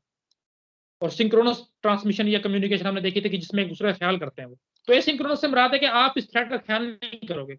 जैसे ही आपने कहा ना, लेट्स से कि पेरेंट प्रोसेस है, उसने कहा कि मुझे इस थ्रेड को कैंसिल करना है, तो आप ये नहीं देखोगे कि इस थ्रेड ने क्या काम कर लिया है। हो सकती है बिल्कुल लास्ट अपनी लाइन जो है वो एग्जीक्यूट कर रही हो, लाइन ऑफ कोड जो है, इंस्ट्रक्शन जो है, आप ये नहीं देखोगे, आपने फौरन से उसको कैंसिल कर देना। अब फोर्सफुली जो है उसको सारे का सारा जो है डिस्ट्रॉय कर दोगे। इसको हम बोलते हैं एसिंक्रोनस कैंसलेशन। और दूसरा डेफर्ड है, ये सिंक्रोनस की तरह काम करती है। कैसे करती है देखो, लेट्स से कि प्रोसेस पी है, उसकी एक थ्रेड है T1। अब उसको ऊपर से सिस्टम की तरफ से या इसने खुद से डिसाइड किया कि अब T1 की जरूरत नहीं रही, वो T1 को जो है ना एक फ्लैग जो है लेट्स से की तरह हम ले लेते हैं, सी फ्लैग ले लेते हैं, कोई भी एक सी नाम का, उसकी वैल्यू को 1 कर देगा कि भाई आपने जो है ना अपने आप को कैंसिल करना है, अब आपकी जरूरत नहीं रही। मतलब ये खुद जो है ना थ्रेड को अलाउ कर रहा है कि आप अपने आप को देखो, जब आपको लगे कि अब फिजिबल है आपके लिए, अब अपने आप को कैंसिल कर दो, बजाय से फौरन से कर दो। तो इसमें डेफर्ड यानी कि थोड़ा सा आपने डिले कर दिया, तो ये डेफर्ड कैंसलेशन है। देखो क्या होती है, सेट्स अ फ्लैग, आप एक फ्लैग को सेट कर दोगे कोई वैल्यू उसकी, जिसमें इंडिकेट किया जाएगा कि थ्रेड शुड कैंसिल इटसेल्फ, कि थ्रेड अपने आप को खुद से कैंसिल करे, टर्मिनेट करे, व्हेन इट इज कन्वीनियंट, जब उसके लिए कन्वीनियंट हो। अब कन्वीनियंट से क्या मुराद है, लेट्स से हो सकता है कि थ्रेड ने काफी सारे रिसोर्सेज जो है ना वो ऑक्युपाई किए हुए हैं, और अगर आप जबरदस्ती इसको कैंसिल कर रहे हो ना तो वो रिसोर्सेज इस थ्रेड से लेके किसी और प्रोसेस को दे दिए जाए, जबकि ये थ्रेड कह रही है कि यार देखो मैंने तो प्रोसेस रिसोर्स ले लिए हैं, अब बेशक मुझे खत्म किया जा रहा है, तो मेरी सिबलिंग थ्रेड्स भी तो हैं, तो मैं अपने रिसोर्सेज अपने सिबलिंग थ्रेड्स को क्यों ना ट्रांसफर करूं, बजाय से किसी और प्रोसेस को दिया जाए। हो सकता है कोई भी वजह हो सकती है, मैंने एक बता दिया कि जब उसको लगेगा हाँ यार इस तरह से हो सकता है, वो अपने उसको देके खुद को जो है ना कैंसिल कर दे। तो ठीक है, फ्लैग सेट हो गया जी। अब क्या होगा देखिए, it is then up to the cancel thread. अब वो थ्रेड का अपना काम है, क्या करे, चेक करे दिस फ्लैग, इस फ्लैग को periodically bar bar, and exit, और खुद को एग्जिट कर दे नाइसली, अच्छे तरीके से, when it sees the flag set, जब उसको पता लगे कि फ्लैग सेट हो। तो ये दो हमारे पास तरीके कार हैं, एसिंक्रोनस और डेफर्ड। इसको याद रखना है कि डेफर्ड जो है ना कैसे होती है जी। एसिंक्रोनस जरा रिपीट कर दीजिए, एसिंक्रोनस। मैंने कहा कि जैसे पैर प्रोसेस ने डिसाइड किया है ना कि इस थ्रेड की मुझे मजीद जरूरत नहीं रही, वो फौरन से कैंसिल कर देगा। वो ये नहीं देखेगा कि इसके पास कितने रिसोर्सेज हैं, उन रिसोर्सेज का क्या बनेगा। हो सकता है कोई ऐसे डेटा हो जो उसने बाकी अपनी सिबलिंग्स या पीयर थ्रेड्स के साथ शेयर करना हो, वो सारा का सारा डिस्ट्रॉय हो जाएगा। जो भी होगा सारे का सारा जो है ना ये बियर करता है और फौरन उस थ्रेड को जो है ना कैंसिल कर देता है। जबकि डेफर्ट मैंने कहा कि इन सारी चीजों का ख्याल किया जाता है जब जो अभी मैंने दोहराई। उस थ्रेड को हम कह देते हैं कि आप खुद से डिसाइड करो कि आपने सारा डाटा रिटर्न करा है और उसके बाद जो है ना खुद को कैंसिल करें। ठीक है, जी सर। ठीक है। तो देखो जी, नेक्स्ट हमारा टॉपिक जो चैप्टर स्टार्ट होना है वो प्रोसेस सिंक्रोनाइजेशन का है। ये काफी टफ ऑपरेटिंग सिस्टम के कंसेप्ट में से है। अगर मतलब आपने ये समझ लिया ना तो काफी ज्यादा आपका ऑपरेटिंग सिस्टम का जो वो है ना क्लियर हो जाएगा। तो उसको अच्छे से समझना है क्योंकि इसमें प्रोग्रामिंग का पोर्शन भी आ जाता है, क्योंकि जितनी भी इम्प्लीमेंटेशन है वो सारी हम कहीं ना कहीं कोर्स के थ्रू ही करेंगे। तो इसको अपने अच्छे से समझना है। सिंक्रोनाइजेशन काफी इंपॉर्टेंट टॉपिक है और एमसीक्यूज के हवाले से इंपॉर्टेंट है। बाकी जो थ्रेड्स वगैरह थी ना ये तो इंटरव्यू के हिसाब से थी, लेकिन इसमें एमसीक्यूज काफी आते हैं। तो देखिए जी, क्या हम इस चैप्टर में देखेंगे। पहले हम समझेंगे कि सिंक्रोनाइजेशन हमें जरूरत क्यों पड़ी थी, यानी कि हम देखेंगे इंटर प्रोसेस कम्युनिकेशन को थोड़ा सा हल्का सा उसको ओवरव्यू। फिर हम प्रोड्यूसर कंज्यूमर प्रॉब्लम को देखेंगे, इसको हम आगे भी डिस्कस करेंगे क्लासिकल प्रॉब्लम में, लेकिन अभी हम इसको समझेंगे कि प्रॉब्लम है क्या असल में, क्योंकि हमने जितनी भी आगे इंप्लीमेंटेशन है वो इन्हीं पे करनी है। फिर हम समझेंगे रेस कंडीशन क्या होती है, और रेस कंडीशन की वजह ही वो वजह है जिसपे हमें जितना ये सारी इंप्लीमेंटेशन करनी पड़ती है। फिर हम क्रिटिकल सेक्शन को देखेंगे कि हर एक प्रोसेस का जो नेक्स्ट सेक्शन होता है उसको क्रिटिकल सेक्शन कहते हैं, उसमें क्या होता है वो हम देखेंगे। और फिर एक क्रिटिकल सेक्शन प्रॉब्लम क्या है, ये दोनों अलग अलग चीजें हैं, इनको हम डिफरेंस भी समझेंगे कि क्रिटिकल सेक्शन क्या है और क्रिटिकल सेक्शन प्रॉब्लम क्या है। फिर हम क्रिटिकल सेक्शन का सोल्यूशन देखेंगे कि सोल्यूशन कैसे डिवाइस किया जाता है। और फिर हम कुछ ऑपरेटिंग सिस्टम की क्लासिकल प्रॉब्लम्स देखेंगे कि ये प्रॉब्लम्स हैं, जब भी आप कोई सोल्यूशन बनाते हो ना तो इन प्रॉब्लम्स पे उसको इंप्लीमेंट करके देखते हो। तो वो कुछ प्रॉब्लम्स है वो हम आगे देखेंगे। तो अभी हम पहले बैकग्राउंड को देखते हैं कि हमें सिंक्रोनाइजेशन की जरूरत क्यों पेश आती है। देखिए, कल हम जब इंटर प्रोसेस कम्युनिकेशन पढ़ रहे थे तो हमने दो किस्म के प्रोसेस को देखा था, एक इंडिपेंडेंट प्रोसेस थे और एक कोऑपरेटिंग प्रोसेस थे। इंडिपेंडेंट प्रोसेस वो थे जो किसी के साथ इंटरेक्ट नहीं करते, किसी के साथ अपना डाटा शेयर नहीं करते, कोई प्रोग्राम रन हो इससे इसको प्रोसेस को कोई फर्क नहीं पड़ता, या इसके रन होने से एग्जीक्यूट होने से किसी और प्रोसेस को कोई फर्क नहीं पड़ता, ये बिल्कुल इंडिपेंडेंट चलते हैं। और कुछ प्रोसेस आपके ऑपरेटिंग सिस्टम में ऐसे रन हो रहे होते हैं जिनको एक दूसरे के साथ डाटा शेयर करना पड़ता है। प्रोसेस ना भी हो, कम से कम थ्रेड्स तो जरूर होती हैं। तो कल हमने मुख्तलिफ मॉडल्स देखे थे जिनके थ्रू प्रोसेस आपस में कम्युनिकेट करते थे। उनमें से एक हमने जो देखा था वो था शेयर्ड मेमोरी मॉडल। तो ये जो हमारे जितने भी प्रॉब्लम है ना वो शेयर्ड मेमोरी के थ्रू ही, या जब इंप्लीमेंट करते हैं इंटर प्रोसेस कम्युनिकेशन को तब ये हमारे पास पेश आते हैं। तो हमारा फोकस जो है ना वो शेयर्ड मेमोरी मॉडल पर रहेगा। अच्छा, प्रोड्यूसर कंज्यूमर प्रॉब्लम्स को हम अभी देख लेते हैं क्या है। अभी हमने देखा था कि जो कोऑपरेटिंग प्रोसेस है वो एक दूसरे के साथ कुछ पोर्शन शेयर करते हैं। कुछ पोर्शन में क्या क्या था, देखो कोड सेक्शन था और डाटा सेक्शन था। ये हम कल भी देख चुके थे कि डाटा सेक्शन जिसमें ग्लोबल वेरिएबल्स वगैरह होंगे और कोड सेक्शन जिसमें आपका कोड होगा, वो जो है ना वो सारी थ्रेड्स हैं या जितने भी प्रोसेस हैं वो एक दूसरे के साथ शेयर करते हैं। और कोई ऐसी फाइल्स हमने देखा था, ओपन फाइल्स हैं, वो भी जो है ना थ्रेड्स आपस में एक दूसरे के साथ शेयर कर रही होती है। तो ये तीन चीजें हैं जो आपस में शेयर कर रही होती है और इन्हीं के दरमियान हमें जो है ना सिंक्रोनाइजेशन का प्रॉब्लम फेस करना पड़ता है। हम देखते हैं क्या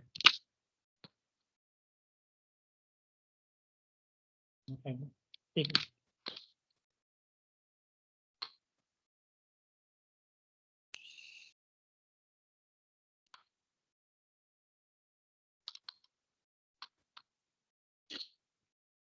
एक मिनट दीजिए यार, ये कोई शूट बन रहा है।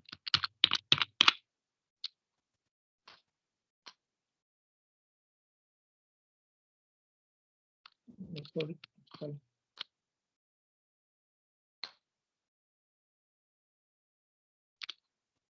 एक मिनट को रिफ्रेश करता हूं।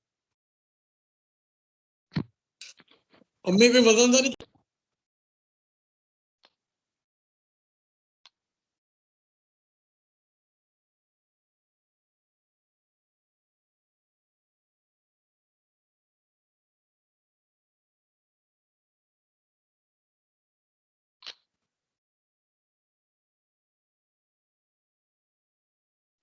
देखिए जी, प्रोड्यूसर कंज्यूमर प्रॉब्लम को हम समझते हैं क्योंकि आगे चीजें जो है ना हम इसी के थ्रू इंप्लीमेंट करना सीखें। प्रोड्यूसर कंज्यूमर प्रॉब्लम जो है ना एक बड़ा कॉमन सा इशू है जो ऑपरेटिंग सिस्टम में ऑपरेटिंग प्रोसेस के दरमियान पेश आता है। अब क्या है, लेट्स से मैं कहता हूँ कि मेरे पास कंपाइलर है। अब कंपाइलर क्या कर रहा है, किसी हाई लेवल लैंग्वेज के कोड को जो है ना कन्वर्ट कर रहा है वो असेंबली लैंग्वेज में, और उसके बाद जो है ना असेंबलर है, असेंबलर इस कोड को यूज करके इसको मशीन कोड में तब्दील कर रहा है। ये मैंने एक एग्जांपल दी, इस तरह के काफी सारे चीजें फिनोमेना हो रहे होते हैं जिसमें इस तरह का सिचुएशन फेस करनी पड़ जाती है। अब क्या हो रहा है देखें, ये कंपाइलर एक प्रोसेस है, ये कुछ चीज प्रोड्यूस कर रहा है, यानी कि असेंबली कोड प्रोड्यूस कर रहा है, और एक और मेरे पास प्रोसेस है असेंबलर, लेट्स से ये असेंबलर है, ये कंपाइलर के प्रोड्यूस किए हुए जो भी आउटपुट है उसको कंज्यूम कर रहा है और आगे मजीद जो है ना कुछ चीज क्रिएट कर। तो इस तरह एक फिनोमेना ऑपरेटिंग सिस्टम में कॉमन होते हैं, कोई एक प्रोसेस कोई चीज प्रोड्यूस करता है या बनाता है तो दूसरा प्रोसेस जो है ना उस चीज को कंज्यूम करता है या यूज करता है। तो इसको हम बोलते हैं ये प्रोड्यूसर कंज्यूमर प्रॉब्लम है। अब प्रॉब्लम इसमें क्या है, प्रोड्यूसर कंज्यूमर की तो समझ आ गई कि ऐसा प्रोसेस जो कुछ चीज प्रोड्यूस कर रहा है और एक ऐसा प्रोसेस कोई चीज कंज्यूम कर रहा है। इसमें प्रॉब्लम क्या है, देखें प्रॉब्लम ये है कि देखें कंज्यूमर कहता है कि मैंने जो है ना कोई चीज कंज्यूम करनी है, और प्रोड्यूसर ने अभी कोई चीज प्रोड्यूस ही नहीं की। अभी असेंबलर के कंपाइलर का एग्जांपल ले लेते हैं। असेंबलर कहता है कि मैंने जो है ना असेंबली लैंग्वेज वाला कोड को जो है ना मशीन कोड में तब्दील करना है, जबकि मेरे पास अभी कोई असेंबली कोड अवेलेबल ही नहीं है, तो मैं किसको कन्वर्ट करूं। तो यानी कि मुझे समझ आ गई कि जब तक प्रोड्यूसर कोई चीज प्रोड्यूस नहीं करेगा ना तब तक कंज्यूमर कोई चीज कंज्यूम नहीं कर सकता। और दूसरा प्रॉब्लम क्या हो सकता है, देखिए जाहिर है हर हमने कल देखा था बफर होता है, बफर की एक कैपेसिटी होती है, बाउंडेड बफर है। अब ये प्रोड्यूसर जो है ना अपना कोई चीज प्रोड्यूस किया आ रहा है कि लेट्स से कि मैं असेंबली कोड की बात करता हूँ, वो इस मेमोरी को भरना शुरू हो गया और एक वक्त के बाद जो है ना इसने ये भर दिया है। अभी तक असेंबलर जो है ना इतनी तेजी से उसको रिसीव नहीं कर पा रहा, प्रोसेस नहीं कर पा रहा, ये बफर जो है ना वो भर गया। अब अगर प्रोड्यूसर मजीद कुछ प्रोड्यूस करने की कोशिश करता है तो उसके पास जगह नहीं है, तो उसको स्टॉप कर जाना चाहिए। हमें समझ आ गई कि हर प्रोसेस के साथ एक मेमोरी का पोर्शन अटैच होता है जो कि क्यू के लिए यूज करते हैं, बफर जिसको हम बोलते हैं। तो जो कंज्यूमर प्रोसेस है उसको एम्प्टी बफर में से कोई चीज कंज्यूम नहीं करनी, प्रॉब्लम नंबर एक। और दूसरा ये है कि प्रोड्यूसर जो है ना फुल बफर में कोई चीज प्रोड्यूस नहीं कर सकता। तो ये हमारे पास प्रोड्यूसर कंज्यूमर प्रॉब्लम है, बड़ा कॉमन फिनोमेना। देखें जी शेयर्ड मेमोरी हमने देख लिया था, ठीक है। बफर भी कल हम देख चुके थे, दो किस्म के थे, बाउंडेड और अनबाउंडेड। हम बाउंड को लेके चल रहे हैं कि हम मान रहे हैं कि जो बफर है उसका size n number of item जो है ना एक वक्त में इसमें आ सकते हैं। तो इसलिए बाउंडेड अनबाउंडेड हमने कल देखा था कि यार हम जब स्टडी पर्पस के लिए ना कभी कभार बफर को अनबाउंडेड भी ले लेते हैं कि जितना मर्जी डाटा हमारे पास आता रहे बफर कभी फिल नहीं होगा, लेकिन ये सिर्फ स्टडी पर्पस के लिए होता है। बाकी जितने भी प्रोसेस आप इसमें कम्युनिकेट कर रहे हैं ना, आप इनको एक स्पेसिफिक मेमोरी का पोर्शन देते हो जिसमें कोई चीज जो है ना टेम्पररी सेव हो सकती है। तो बाउंडेड से मुराद है उसकी कोई लिमिट है, इतने लिमिट, इतने आइटम, इतने मैसेज एक वक्त में वहां तक आ सकते हैं। उसके बाद लाजमी तौर पर कंज्यूमर को कंज्यूम करने पड़ेंगे, तब जगह बनेगी, फिर प्रोड्यूसर मजीद उसमें जो है ना इंसर्ट करेगा। तो पता चल गया कि सिंक्रोनाइज होना चाहिए, ये नहीं है कि दोनों बैक वक्त प्रोड्यूस भी करना शुरू कर दे और कंज्यूम भी शुरू कर दे, नहीं। या प्रोड्यूसर जो है फुल बफर में प्रोड्यूस करना शुरू कर दे, नहीं। या कंज्यूमर जो है एम्प्टी बफर में से कंज्यूम करना शुरू कर दे, नहीं। तो ये तीन प्रॉब्लम है सिंक्रोनाइजेशन की, ये अचीव करने में।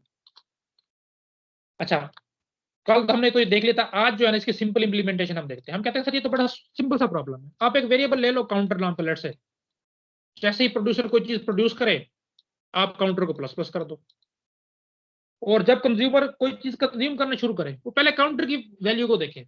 यार अगर काउंटर की वैल्यू ग्रेटर देन 0 है तो इसका मतलब है कोई ना कोई चीज बफर में मौजूद है, मैं वहां से कंज्यूम कर लेता हूँ। हाँ जी बिल्कुल ठीक है, सिंपलेस्ट इंप्लीमेंटेशन इसकी ऐसे ही है। लेकिन हम देखते हैं कि इसमें क्या क्या मसले मसाइल क्या है, क्यों अगर हम इस तरह की इंप्लीमेंटेशन करें तो क्या मसले मसाइल आते हैं वो हम देखते हैं। देखिए जी मैं एक एग्जाम्पल लेने लगा हूँ।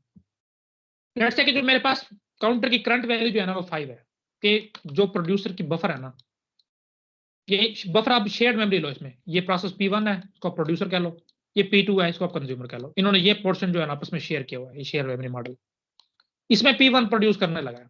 तो लेट्स से कि इसकी जो लेंथ है ना वो मैं कह रहा हूँ 10 है, तो करंट वैल्यू इसकी 5 है, इसका मतलब है कि 5 आइटम जो है ना P1 इस ऑलरेडी प्रोड्यूस कर चुका है।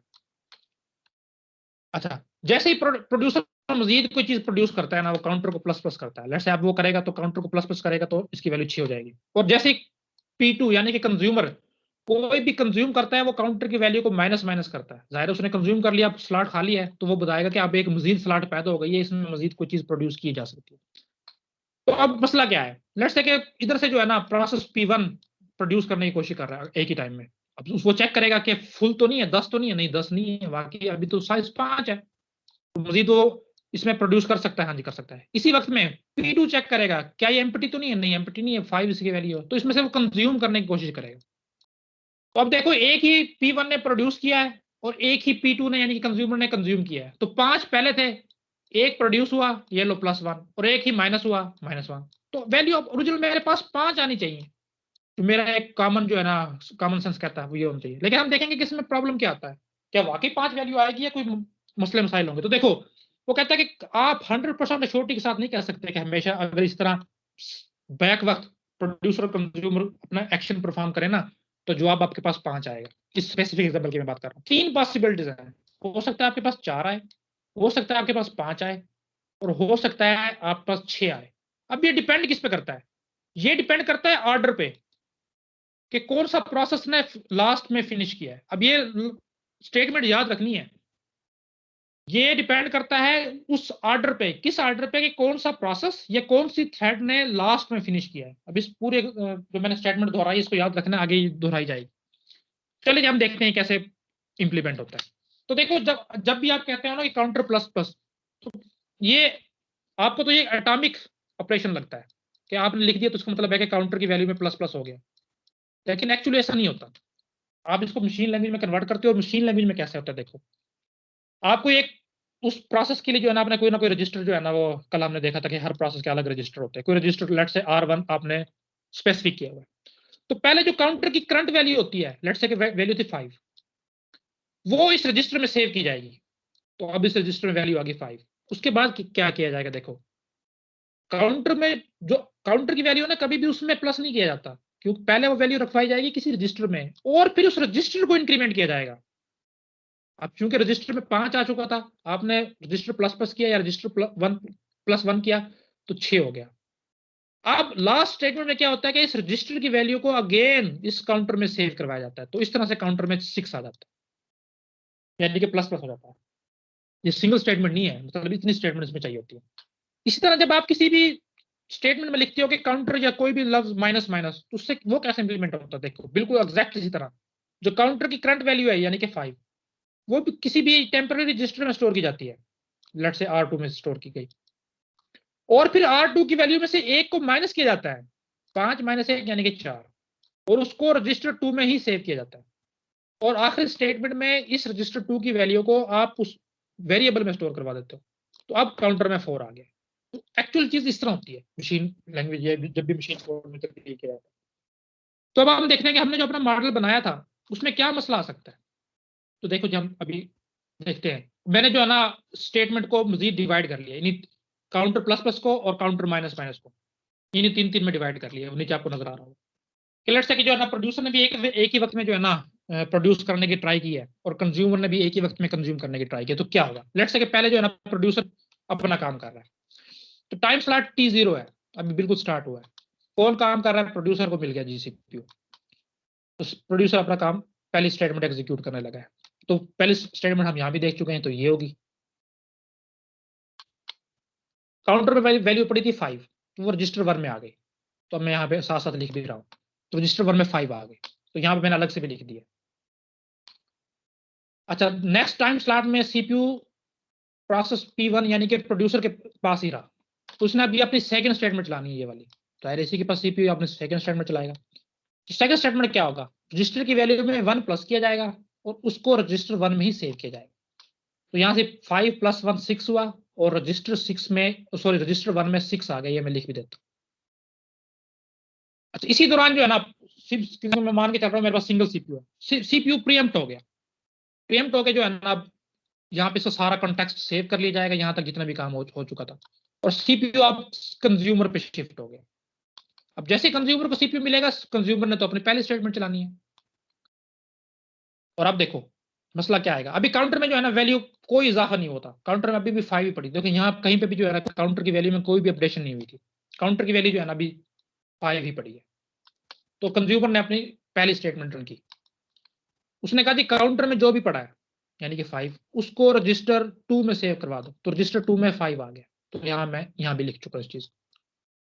नेक्स्ट टाइम स्लॉट में फिर से CPU जो है वो कंज्यूमर प्रोसेस के पास ही है, तो ये अपने सेकंड स्टेटमेंट चलाएगा। वो कहेगा कि रजिस्टर 2 में से 1 माइनस करो और उसको रजिस्टर 2 में ही सेव करवा दो। तो लो जी ये स्टेटमेंट चलने लगी। रजिस्टर 2 में पड़ा था 5, उसमें से 1 माइनस किया 4 आ गया, और रजिस्टर 2 में रखवा दिया 4, तो ये 4 आ गया। अब ये इससे पहले कि अपनी लास्ट स्टेटमेंट को एग्जीक्यूट करता अगेन सीपीयू जो प्रीएम्प्ट हो गया, सीपीयू यहां तक इसका कंटेक्स्ट सेव कर लिया जाएगा और सीपीयू अगेन प्रोसेस P1 यानी कि प्रोड्यूसर प्रोसेस के पास आ गया। तो इसका यहां तक काम हो चुका था जब इसने अपना कंटेक्स्ट रीलोड किया। तो अब इसकी लास्ट स्टेटमेंट रहती थी, अब ये अपनी लास्ट स्टेटमेंट को चलाने लगा है। तो देखो अभी तक काउंटर के पास पहली वैल्यू थी 5, कोई अपडेशन नहीं हुई, और रजिस्टर 1 में जो भी लास्ट वैल्यू थी वो हमारे पास यहाँ पे है, ये मैं इसको इनसर्कल करने लगा हूँ। इसके बाद रजिस्टर 1 की वैल्यू अपडेट नहीं हुई थी, तो ये पड़ी है। तो ये अपने लास्ट स्टेटमेंट चलाएगा, ये क्या कहेगा जी काउंटर में जो है ना रजिस्टर 1 की वैल्यू रखवा, तो हमने रखवा दी। रजिस्टर 1 में 6 पड़ा था, ये जो मैंने इनसर्कल किया था वो काउंटर में आ गया। तो यहाँ पे सेकंड लास्ट स्टेटमेंट में काउंटर की वैल्यू आ गई 6, मैं इसको इनसर्कल भी करने लगा। देखो इसकी लास्ट स्टेटमेंट खत्म हो गई। तो दूसरा कंपीटिंग प्रोसेस कौन सा था, वो था कंज्यूमर। अब जाहिर बात है सीपीयू यहाँ से यहाँ शिफ्ट होगा। कैसे यहाँ पे शिफ्ट हुआ, इसका कॉन्टेक्स्ट रीलोड हुआ, तो इसको पता चला कि सिर्फ लास्ट स्टेटमेंट रहती है। अब ये अपनी लास्ट स्टेटमेंट चलाने लगा है, ये कहने लगा जी काउंटर में जो है ना रजिस्टर 2 की वैल्यू रखवा दो। और रजिस्टर 2 पे पड़ा था देखो यहाँ पे 4, उसने वही किया, उसने काउंटर में रजिस्टर 2 की वैल्यू को रखवा दिया, तो काउंटर में आ गया 4। तो देखो एक ने प्रोड्यूसर प्रोसेस था, उसने कोई चीज प्रोड्यूस किया है, पहली 5 तो उसने प्रोड्यूस की होगी 6, और उस वक्त एक कंज्यूमर ने कंज्यूम की, तो दोबारा 6 से 5 होनी चाहिए थी, लेकिन मेरे पास काउंटर की वैल्यू क्या आ रही है, 4 आ रही है सर। 4 आ रही है। इसका मतलब है देखो ये आपस में सिंक्रोनाइज नहीं थे। बेशक तरीकाकार बिल्कुल ठीक था, होता भी ऐसी है, लेकिन जब हमने एक्चुअल रन किया तो मुझे पता चला कि काउंटर की वैल्यू तो आ गई 4। अच्छा लेट्स से अब मैं एक और सिनेरियो बनाता हूँ। अभी तो मैंने लास्ट स्टेटमेंट इसकी चलाई है, लेकिन मैं कहता हूँ कि उसके बाद भी लास्ट स्टेटमेंट इसकी चल गई थी, तो काउंटर पे उस वक्त आ गया था 6, और उसके बाद लास्ट स्टेटमेंट फिर इसकी चली, सॉरी पहले इसकी चल गई थी तो काउंटर में आ गया था 4, और लेट्स से इसकी चल गई आखिरी स्टेटमेंट, तो फिर काउंटर में आता है मेरे पास 6। तो देखो ये डिपेंड कर रहा है कि लास्ट वैल्यू कैसे हमें पता चलेगी, ऑर्डर से, कि लास्ट में कौन सी थ्रेड या कौन सा प्रोसेस फिनिश कर रहा है। तो ये वैल्यू उस पर डिपेंड कर रही है, जिस प्रोसेस ने लास्ट में फिनिश किया ना वही इसकी फाइनल वैल्यू को डिसाइड करेगा कि इस शेयर्ड वेरिएबल की फाइनल वैल्यू मेरे पास क्या आएगी। तो हमने देखा कि हमारी इंप्लीमेंटेशन वैसे तो बिल्कुल ठीक लगती थी, लेकिन जब हमने एक्चुअली इसको इंप्लीमेंट किया ना तो वो ठीक नहीं हुई। तो मुझे पता चल गया जो प्रोड्यूसर कंज्यूमर प्रॉब्लम है ना, वो एमी उसको प्रॉब्लम नहीं कहते, वो वाकई प्रॉब्लम है। उसको इस सिंपल प्रोग्रामेटिकल मॉडल से जो है ना सॉल्व नहीं किया जा सकता। अब इसको कैसे सॉल्व करते हैं, हमने देख लिया कि शेयर्ड मेमोरी मॉडल में मसले ये आते हैं। अगर बैक वक्त दोनों जो है ना कोई प्रोसेस एक शेयर्ड वेरिएबल को, इस हमारे एग्जाम्पल में शेयर्ड वेरिएबल था काउंटर जो दोनों के साथ शेयर हो रहा था, कि अगर 2 या 2 से ज्यादा प्रोसेस या थ्रेड्स शेयर्ड मेमोरी मॉडल के थ्रू आपस में कम्युनिकेट कर रहे हैं, और वो एक किसी कॉमन वेरिएबल को बैक वक्त अपडेट करने की कोशिश करें ना, तो वैल्यू जो है ना एम्बिगुअस आती है, ठीक नहीं आती है, एक्यूरेट वैल्यू नहीं आती। तो ये हमारे पास प्रॉब्लम है, इसको हम कहते हैं कि सिंक्रोनाइज नहीं है आपस में थ्रेड या प्रोसेस। अब अब इनको सिंक्रोनाइज करना है, यानी कि हम अब सिंक्रोनाइज कैसे हो सकते थे, सिंक्रोनाइज हो सकते थे कि पहले ये तीनों की 3 स्टेटमेंट इस प्रोग्राम की रन हो और उसके बाद इसकी हो, या पहले इसकी रन हो और उसके बाद इसकी रन हो। तो फिर आप देखते कि बिल्कुल एग्जैक्टली जो है ना हमारे पास जवाब बिल्कुल ठीक आता। तो हमें पता चल गया कि यार जिस वक्त में जो है ना ये काउंटर की वैल्यू में अपडेशन कर रहा है ना, तो इस वक्त जो है ना किसी और प्रोसेस को इस काउंटर तक एक्सेस नहीं देनी। समझा रही मेरी स्टेटमेंट की मैं क्या बोल रहा हूँ? जी सर। साइमल्टेनियस यानी कि मतलब एक्सेस नहीं कर सकते वो मेमोरी को। पूरे प्रोसेस कोई पीस ऑफ कोड ऐसा है जिसमें एक प्रोसेस जो है ना अपने शेयर्ड वेरिएबल की वैल्यूज को अपडेट कर रहा है, उसमें ये मैंने 3 स्टेटमेंट लिख दी। तो मैं कहूंगा यार जब ये इन 3 स्टेटमेंट को रन करेगा ना, उस वक्त इससे सीपीयू ना लिया जाए, इसको ये तीनों स्टेटमेंट रन करने दी जाए, और जब ये रन कर ले उसके बाद बेशक सीपीयू किसी और को दे दो। तो ये प्रॉब्लम है हमारे पास। मैंने आइडेंटिफाई भी कर लिया प्रॉब्लम क्या है, और सोल्यूशन भी आइडेंटिफाई कर लिया कि सोल्यूशन ये है कि अगर ये 3 स्टेटमेंट इकट्ठी चलाएगा तो कभी प्रॉब्लम भी नहीं आएगा। अब बस मैंने इसको इंप्लीमेंट करना है कि जब भी ये अपने इस पोर्शन में आए, इन 3 स्टेटमेंट वाले पोर्शन में, तो कोई और प्रोसेस उस वक्त में जो है ना इस काउंटर की वेरिएबल को या शेयर्ड मेमोरी को एक्सेस ना कर सके। बस यही हमारा सोल्यूशन है, इसी को हम देखते हैं हमने कैसे इंप्लीमेंट करना है। तो देखो या तो सारी छोटे हो या फिर एक भी ना हो सर, ऐसे ही है। एटॉमिसिटी, बिल्कुल आप ठीक बोल रहे हो, एटॉमिसिटी स्टेमिना को बोलते हैं। जी देखो ठीक। अभी जो सिचुएशन मैंने बताई थी, क्या सिचुएशन थी कि हर थ्रेड जो है ना वो कह रही थी कि यार लास्ट में जो है ना मैं इसकी वैल्यू को अपडेट करूं ताकि इसकी एग्जैक्ट वैल्यू जो है ना कम से कम मेरे हिसाब से ठीक हो। तो इस कंडीशन को हम बोलते हैं कि रेस कंडीशन है।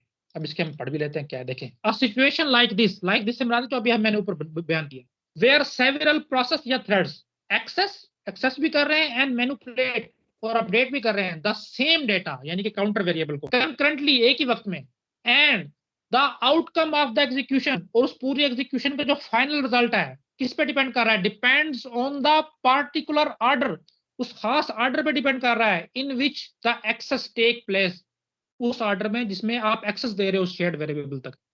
इस कंडीशन को हम बोलते हैं कि ये रेस कंडीशन। अब हमें पता चल गया कि फाइनल वैल्यू डिसाइड करेगी वो थ्रेड या प्रोसेस जो सबसे लास्ट में एग्जीक्यूट होगा, यानी कि ऑर्डर से मुझे ये बात समझ आई है। तो इस सिचुएशन को हम बोलते हैं रेस कंडीशन। बहुत इंपॉर्टेंट टर्म है एमसीक्यूज के इंटरव्यूज के हिसाब से, बहुत मल्टीपल टाइम्स पूछी जा चुकी है। तो रेस कंडीशन को समझना क्या है। रेस कंडीशन वो ऑर्डर है कि जिसमें अगर हम उस ऑर्डर के पास चल जाए तो हम प्रेडिक्ट कर सकेंगे कि इस वेरिएबल की शेयर्ड वेरिएबल की फाइनल वैल्यू क्या हो। अब हम देखते हैं क्रिटिकल सेक्शन क्या है और क्रिटिकल सेक्शन प्रॉब्लम क्या है। तो अब आपको समझ आ गया होगा, यही जो 3 स्टेटमेंट लिखी हुई थी इसमें क्या हो रहा था, इसमें कोई भी प्रोसेस जो है ना अपने शेयर्ड वेरिएबल की वैल्यूज को अपडेट कर रहा था, तो इसी को क्रिटिकल सेक्शन बोलते हैं। हर प्रोसेस का एक कोड का सेक्शन ऐसा होता है जिसमें वो कॉमन वेरिएबल्स को, शेयर्ड वेरिएबल्स को या किसी फाइल में वैल्यूज को जो है ना अपडेट कर रहा होता है। उस सेक्शन को बोलते हैं क्रिटिकल सेक्शन। याद रखिएगा ये हमेशा वहां पे होगा जहां पे कोऑपरेटिंग प्रोसेस, जहां पे 2 या 2 से ज्यादा प्रोसेस आप कम्युनिकेट कर रहे हैं, और प्रेफरेबली शेयर्ड में। देखें जी क्या है क्रिटिकल सेक्शन को, देखो वो कहता है पहले कि each process has a segment, her process का एक सेगमेंट होता है जिसको हम बोलते हैं क्रिटिकल सेक्शन। क्या होता है वो देखें, इसमें इन विच द प्रोसेस में बी चेंजिंग क्या कॉमन वेरिएबल, ऐसे वेरिएबल जो कॉमन होते हैं थ्रेड्स के या प्रोसेस के दरमियान, अपडेटिंग अ टेबल, किसी वैल्यू को अपडेट किया जा रहा है, या राइटिंग अ फाइल, या किसी फाइल में लिखा जा रहा है, एंड सो ऑन, उसको हम बोलते हैं क्रिटिकल सेक्शन। और जो मैंने एग्जांपल दी थी उसमें ये 3 जो लाइनें थी वो क्रिटिकल सेक्शन। अब रूल क्या कहता है सिंक्रोनाइजेशन का, वो कहता है कि when one process is executing in its critical section, जब एक प्रोसेस आप आइडेंटिफाई कर लो कि अपने क्रिटिकल सेक्शन में काम कर रहा है, एग्जीक्यूट कर रहा है, no other process is to be allowed to execute in its critical section. तो तब आप क्या करो, किसी और प्रोसेस को उस क्रिटिकल सेक्शन में इंटर होने ना दिया जाए, क्योंकि वो क्रिटिकल सेक्शन जो है ना शेयर्ड है। देखो इसमें लेट से वैल्यू पड़ी है एक्स, अब इस एक्स को ये P1 प्रोसेस भी एक्सेस कर सकता है, P2 भी कर सकता है। P1 कहता है कि पहले मैं करता हूं, तो जैसे इसने कहा ना मैं करता हूं, तो मैंने इस P2 को प्रोहिबिट कर दिया कि भाई आप अब इस x की वैल्यू को एक्सेस नहीं कर सकते। P ने किया, P ने वैल्यू को अपडेट किया, लेट से 10 कर दिया, उसके बाद वो फ्री हो गया। हाँ अब मैं P2 को कहूंगा कि आप बेशक कर दो। तो याद रखिएगा कि जब क्रिटिकल सेक्शन है ना ये मल्टीपल थ्रेड्स के दरमियान या प्रोसेस के दरमियान शेयर्ड होता है। शेयर से बढ़ाते कुछ वेरिएबल, कोई डाटा ऐसा होगा जो 2 प्रोसेस या 2 से ज्यादा प्रोसेस या थ्रेड जो है ना आपस में शेयर कर रही होंगी।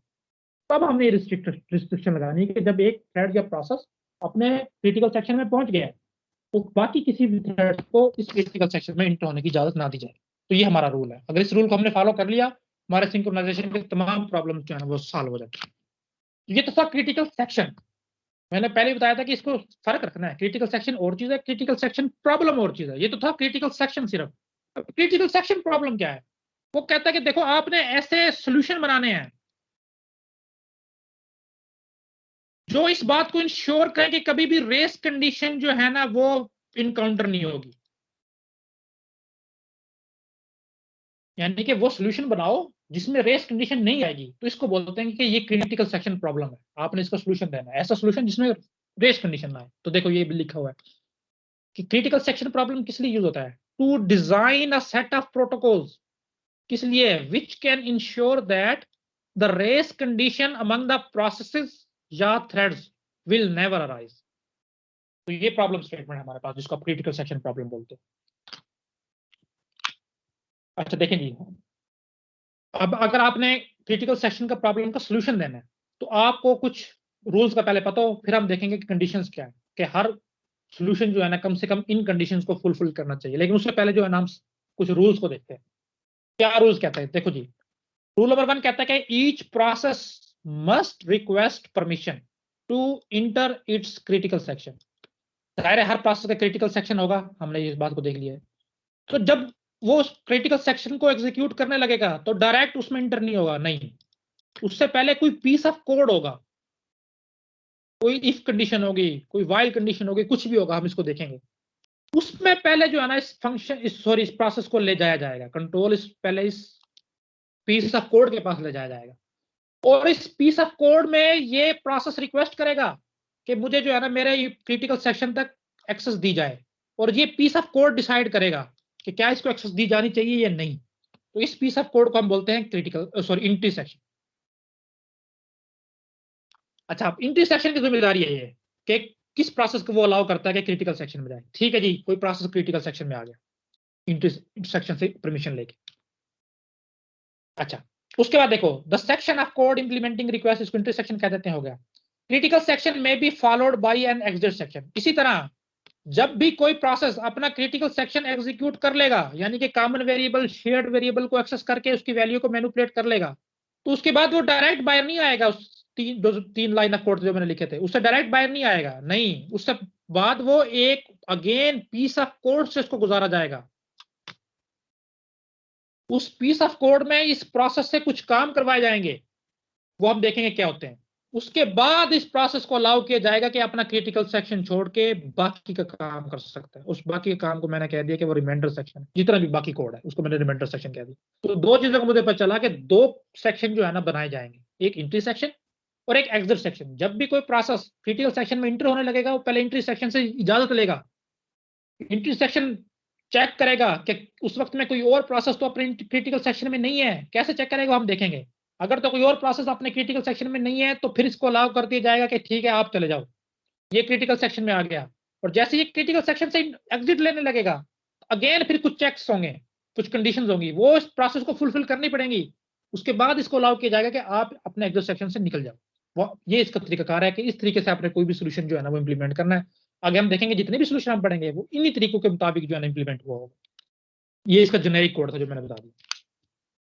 अच्छा, अब आप देखते हैं कि कोई भी सोल्यूशन आपने बनाना है ना, तो वो सोल्यूशन आपका इन कंडीशंस को फुलफिल करेगा, तभी जो है ना सिंक्रोनाइजेशन को अचीव करेगा। अब इसमें दो कंडीशन है हमारे पास, एक है प्राइमरी जो हर सोल्यूशन को करनी ही करनी है, और एक है सेकेंडरी कि अगर प्राइमरी हो गई है, अगर सेकेंडरी भी हो गई है तो वेल एंड गुड। अगर नहीं भी हुई ना तो कम से कम प्राइमरी उस सोल्यूशन में लाजमी होना चाहिए, तब वो एक्सेप्टेबल होगा। अगर प्राइमरी में मजीद आगे दो हैं, उनमें से अगर एक भी जो है मिसिंग है सोल्यूशन में, तब वो एक्सेप्टेबल नहीं होगा।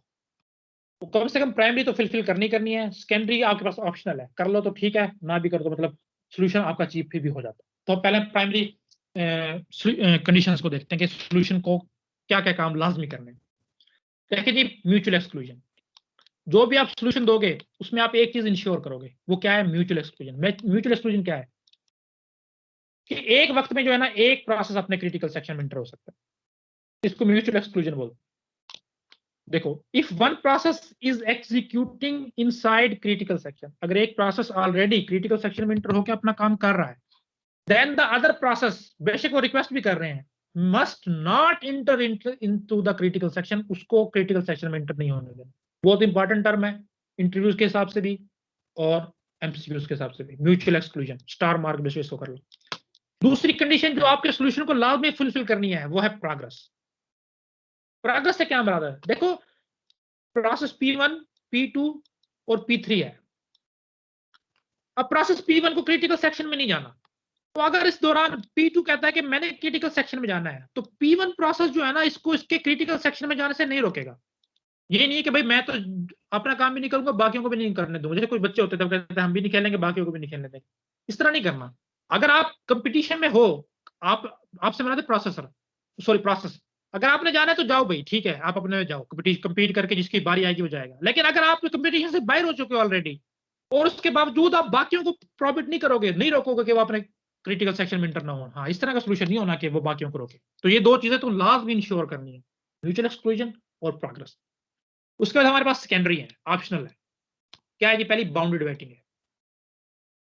बाउंडेड वेटिंग से मुराद है कि लेट्स से मेरे पास तीन प्रोसेस है, P1, P2 और P3, तो मेरा सोल्यूशन इतना काबिल होना चाहिए कि वो हर प्रोसेस के लिए प्रेडिक्ट कर सके कि यार लेट्स से P1 जो है ना 10 सेकंड के अंदर अंदर अपने क्रिटिकल सेक्शन में चला जाएगा, P2 है वो 20 सेकंड के अंदर चला जाएगा, और P3 जो है लेट्स से 15 सेकंड तक चला जाएगा। यानी कि मैक्सिमम टाइम जो है ना वो बताए, प्रेडिक्ट करे भाई इतने टाइम के बाद जो है ना लाजमी तौर पर इस प्रोसेस की बारी आ जाएगी और वो क्रिटिकल सेक्शन में इंटर हो जाएगा। और चौथा जो मेरे पास कंडीशन है वो है आर्किटेक्चरल न्यूरलिटी। इसमें वो कहता है कि आपका सोल्यूशन जो है ना प्लेटफॉर्म इंडिपेंडेंट होना चाहिए।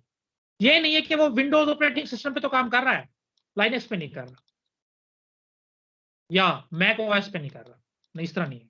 अगर आपका प्रोग्राम किसी एक ऑपरेटिंग सिस्टम पे या एक मशीन पे काम करता है तो वो बाकियों पे भी करना चाहिए। तो इसको हम बोलते हैं कि प्लेटफॉर्म इंडिपेंडेंट या आर्किटेक्चरल न्यूरलिटी, कोई भी आप इसको नाम दे सकते हैं। तो ये हमने शर्तें देख ली हैं जी। कोई भी सोल्यूशन आप डिवाइस करोगे तो ये शर्तें आपने सोल्यूशन में लाजमी डालनी है, और वो तो डालनी है कि सिंक्रोनाइजेशन कैसे अचीव करनी है, वो तो है ही है, और साथ में ये जो है सेकेंडरी तो है। अच्छा, अब हम सोल्यूशन की तरफ आते हैं क्रिटिकल सेक्शन प्रॉब्लम में। तो जाहिर है अभी हम पीछे पढ़ के आए हैं कि जो भी सोल्यूशन होगा वो 4 कंडीशन जो है उनमें से 2 तो लाजमी है, वो यहाँ पे लिखी हुई है। पहली तो वही है म्यूचुअल एक्सक्लूजन, दूसरी है प्रोग्रेस, और तीसरी बाउंडेड वेटिंग जो हम पढ़ के आए हैं, चौथी तो है ही आर्किटेक्चर न्यूरलिटी, वो मैंने यहाँ पे नहीं लिखी। तो ये हम देख लेते हैं जल्दी से क्या है जी। देखो म्यूचुअल एक्सक्लूजन क्या कहता है कि अगर एक प्रोसेस है पी आई से मुराद कोई भी नंबर है 1 2 3 4 executing in its critical section, then no other process can be executing in critical section। ठीक है जब इस चीज को समझ चुके हैं। प्रोग्रेस क्या है देख लेते हैं। देखो अब इसको ये प्रोग्रेस थोड़ी सी एक्सप्लेन किया गया है। इस प्रोग्रेस को पहले तो मैंने बताया था ना, आप टाइम को प्रिडिक्ट करोगे कि नहीं, सॉरी, कि अगर एक प्रोसेस जो अपने क्रिटिकल सेक्शन में इंटर नहीं हो रहा तो दूसरों को नहीं रोकेगा। कौन से प्रोसेस को नहीं रोकेगा वो हम देखते हैं। देखिए बात हो रही है कि देखिए if no process is executing in its critical section, कोई भी प्रोसेस अपने क्रिटिकल सेक्शन में एग्जीक्यूट नहीं कर रहा, and there exists some process that wish to enter their critical section। let's say मैं एग्जांपल लेता हूं P1, P2 और P3 की। अब P1 जो है ना अपने क्रिटिकल सेक्शन में काम नहीं कर रहा और P2 और P3 इंटर होना चाहते हैं, then only those process, अभी इसमें से कौन से प्रोसेस डिसाइड करेंगे कि किसने क्रिटिकल सेक्शन में इंटर होना है। देखो P1 करेगा, P2 करेगा, P3 करेगा। एक शर्त है, कौन सी शर्त देखें, सिर्फ वो प्रोसेस इस चीज का डिसीजन लेंगे कि किसने जाना है, कौन से, that are not executing their remainder section. ऐसे प्रोसेस जो अपने रिमाइंडर सेक्शन में एग्जीक्यूट नहीं कर रहे, यानी कि दूसरा हम कह देते हैं कि अभी वो इंट्री सेक्शन से ऊपर है या क्रिटिकल सेक्शन के अंदर है। ये 2 प्रोसेस जो है ना डिसाइड करेंगे कि नेक्स्ट क्रिटिकल सेक्शन में कौन एंटर हो। अभी एक शर्त हमने निकाल दी कि कोई भी नहीं कर रहा, यानी क्रिटिकल सेक्शन वालों को निकाल दिया, तो एक ही प्रोसेस बचे हैं जो अभी अपने इंट्री सेक्शन में रिक्वेस्ट कर रहे हैं। समझाइए स्टेटमेंट जो मैंने बोली है जी सर, दोबारा बता दें, समझ नहीं आई।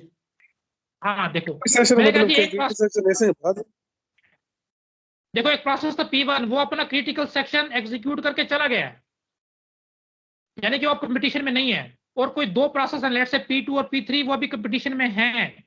अब देखो जाहिर है जब P1 ने अपना क्रिटिकल सेक्शन एग्जीक्यूट कर लिया, उसके बाद वो कौन से सेक्शन में आएगा, क्रिटिकल सेक्शन के बाद कौन सा सेक्शन आता है, रिमाइंडर सेक्शन। हाँ देखो हाँ ये रिमाइंडर सेक्शन में आ गया है। तो अभी देखो ये तो कंपटीशन में ही नहीं है।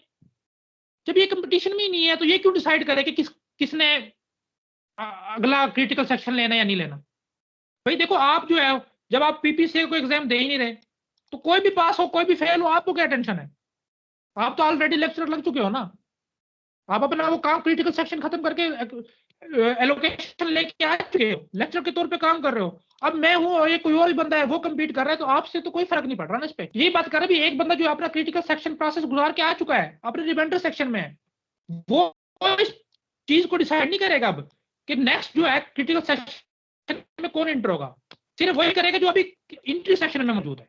समझाइए इस चीज की। जी सर। हाँ तो इसी को शर्त ये है, तो रिमाइंडर सेक्शन में वो कंपटीशन से हो गए बाहर, उनको आपने घास नहीं डालनी, आप सिर्फ वही है जो अभी रिक्वेस्ट कर रहे हैं। और इंट्री सेक्शन भी तो रिक्वेस्ट करता है प्रोसेस क्रिटिकल सेक्शन में एंटर होने से पहले, यानी कि जो क्रिटिकल सेक्शन में जाने के लिए रिक्वेस्ट कर रहे हैं वही डिसाइड करेंगे ना किसने जाना है। अब वो कैसे डिसाइड करेंगे वो हम आगे देखेंगे। और बाउंडेड वेटिंग हम ऑलरेडी देख चुके हैं ये क्या चीज थी, इसको भी हम देख लेते हैं। कि आपने लाजमी तौर पे एक बाउंड लगाना है, यानी कि टाइम लिमिट बतानी है कि भाई इतने टाइम के बाद ये प्रोसेस लाजमी तौर पे जो है ना क्रिटिकल सेक्शन में चला जाए। ये थोड़ी सी मुश्किल होती है इसलिए इसको सेकेंडरी रखा गया। पहला सोल्यूशन जो आज हम देखेंगे वो है पैटरसन सोल्यूशन। बंदा है पैटरसन जिसने सोल्यूशन डिवाइस किया था, उसी के नाम पे इसका सोल्यूशन है। जिसमें बात याद रखने वाली वो ये है software based solution, purely software based. Slide show नहीं हो रही, अच्छा मैं रीशेयर कर देता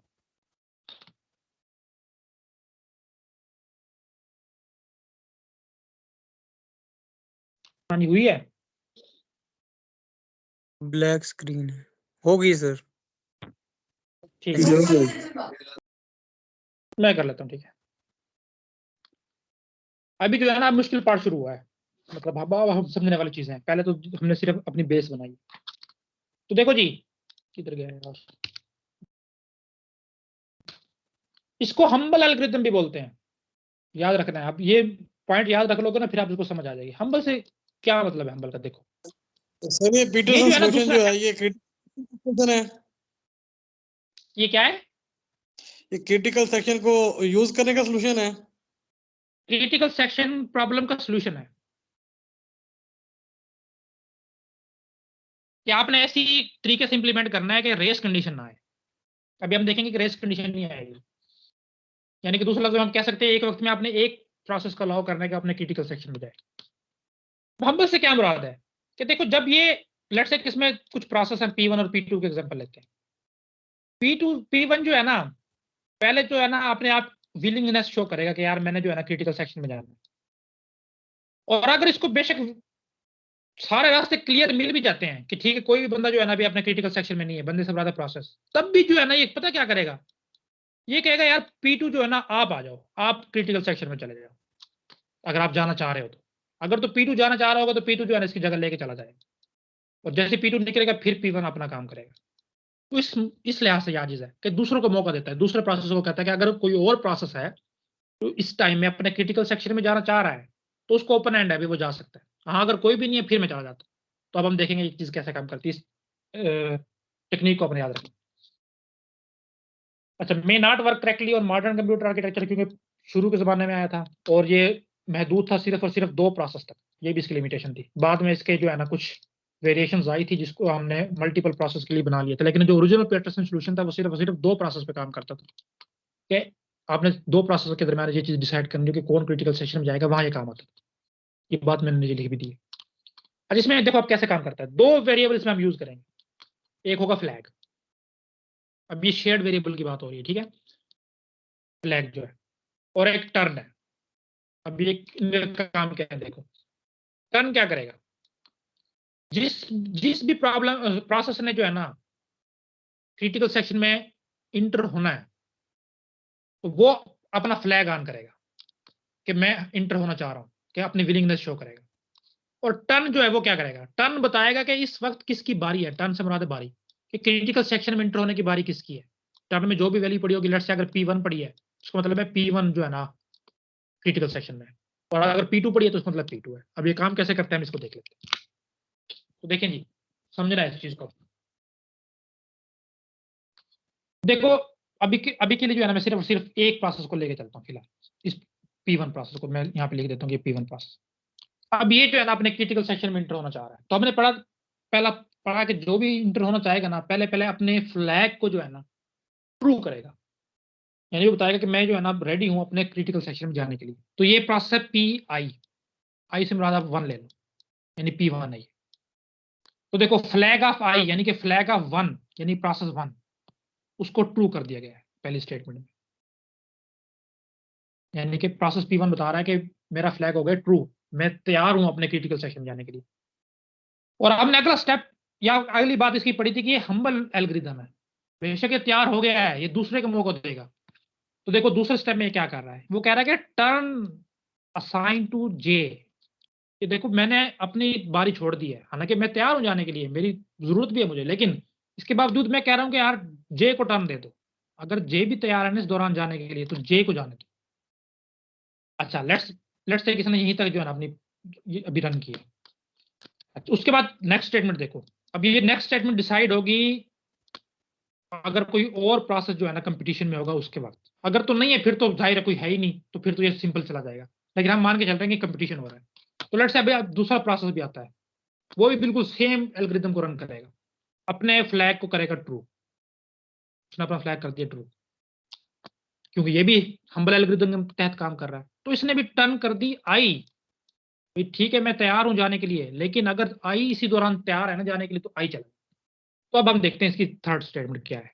वो कहता है देखो वाइल, अब एक लूप चला दिए, फ्लैग ऑफ जे, ये अपनी बात नहीं कर रहा, फ्लैग ऑफ जे से मुराद है ये वाला, कि अगर फ्लैग ऑफ जे ट्रू हुआ है और टर्न भी जे है यानी दोनों चीजें जे के हक में है। जे ने अपना फ्लैग भी ऑन किया हुआ है और टर्न भी जे के इक्वल है। तो तब क्या करें, देखो आगे आपको ये सेमीकोलन नजर आ रहा हो। अगर किसी वाइल लूप के बॉडी नहीं है, सिर्फ कंडीशन है, कोई भी लूप है, मैं वाइल की बात कर रहा हूँ, कोई भी लूप है जिसकी सिर्फ कंडीशन है और उसके आगे सेमीकोलन यानी बॉडी नहीं है, तो इसका मुराद क्या होता है कि अगर इसकी दी गई कंडीशन ट्रू है तो ये एक इनफिनाइट लूप बन जाएगी। पता है इस चीज का? जी सर। हाँ, तो ये इनफिनाइट लूप बनाई गई है उस सूरत में अगर ये जो है प्रोसेस जो है वो क्रिटिकल सेक्शन में जाने के लिए रेडी है और टर्न भी जे की है, तब जो ये प्रोसेस P1 क्या करेगा, ये एंडलेस लूप में फंस जाएगा। लेकिन अभी हम देखते हैं क्या फ्लैग ऑफ जे ट्रू है। मैंने देखा फ्लैग ऑफ जे, हाँ जी ट्रू है, ठीक है। तो दूसरी कंडीशन वो कह रहा है क्या टर्न जे है। तो देखो पहले यहाँ पे तो टर्न जे हो चुकी थी, बिल्कुल हो चुकी थी, लेकिन उसके बाद ये पहली स्टेटमेंट चली थी, दूसरी चली थी, यहाँ पे टर्न आई हो गई थी। तो पहली कंडीशन तो बेशक ट्रू है, उसने रिटर्न किया है, लेकिन दूसरी में उसने फॉल्स रिटर्न किया। भाई नहीं, अब टर्न जो है वो जे की नहीं है, टर्न आई हो चुकी है।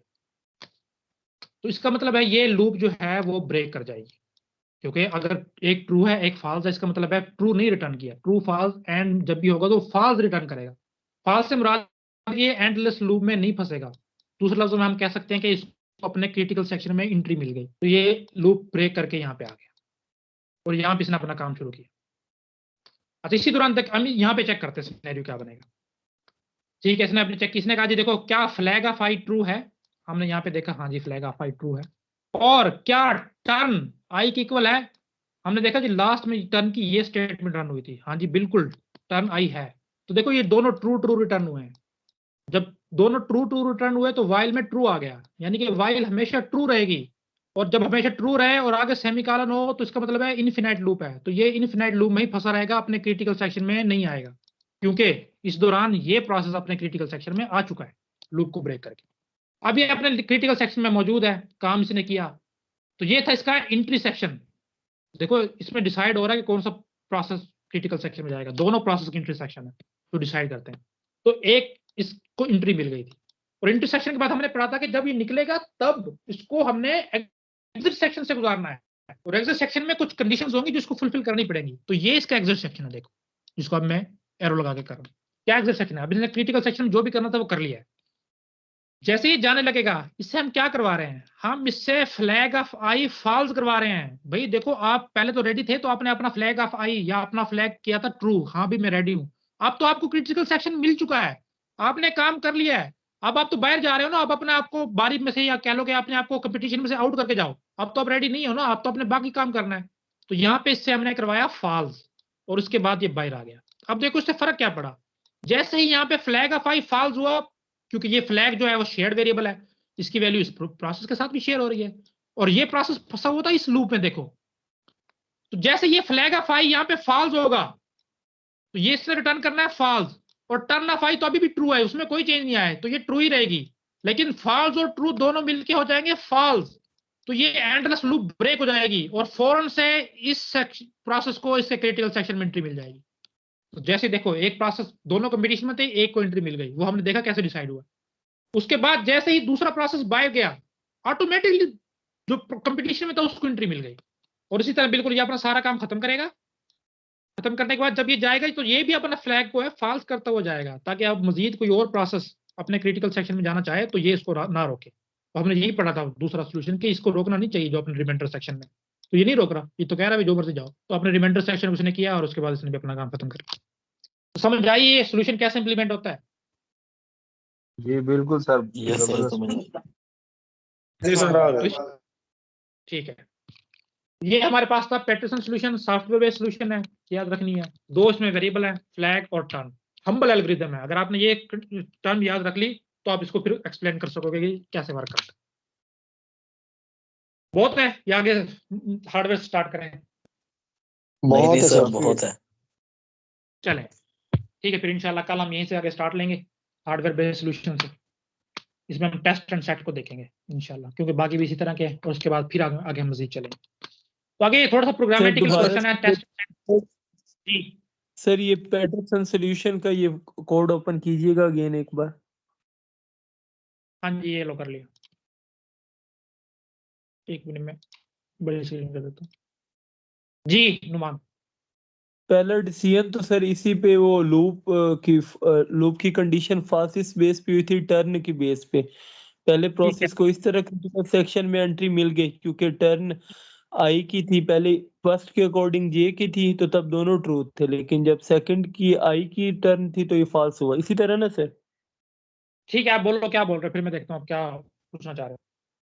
अच्छा सर, मैं ये पूछना चाह रहा हूँ कि पहले प्रोसेस को क्रिटिकल सेक्शन में P1 को PI को एंट्री इस वजह से मिली टर्न आई होने की वजह से सेकंड के अकॉर्डिंग, और PJ जी हाँ ठीक है, और PJ को एंट्री इस वजह से मिली क्योंकि जब ये एग्जिट किया तो इसने अपने फ्लैग को फॉल्स किया, उसमें फ्लैग फॉल्स होने की वजह से सेकंड को एंट्री मिली।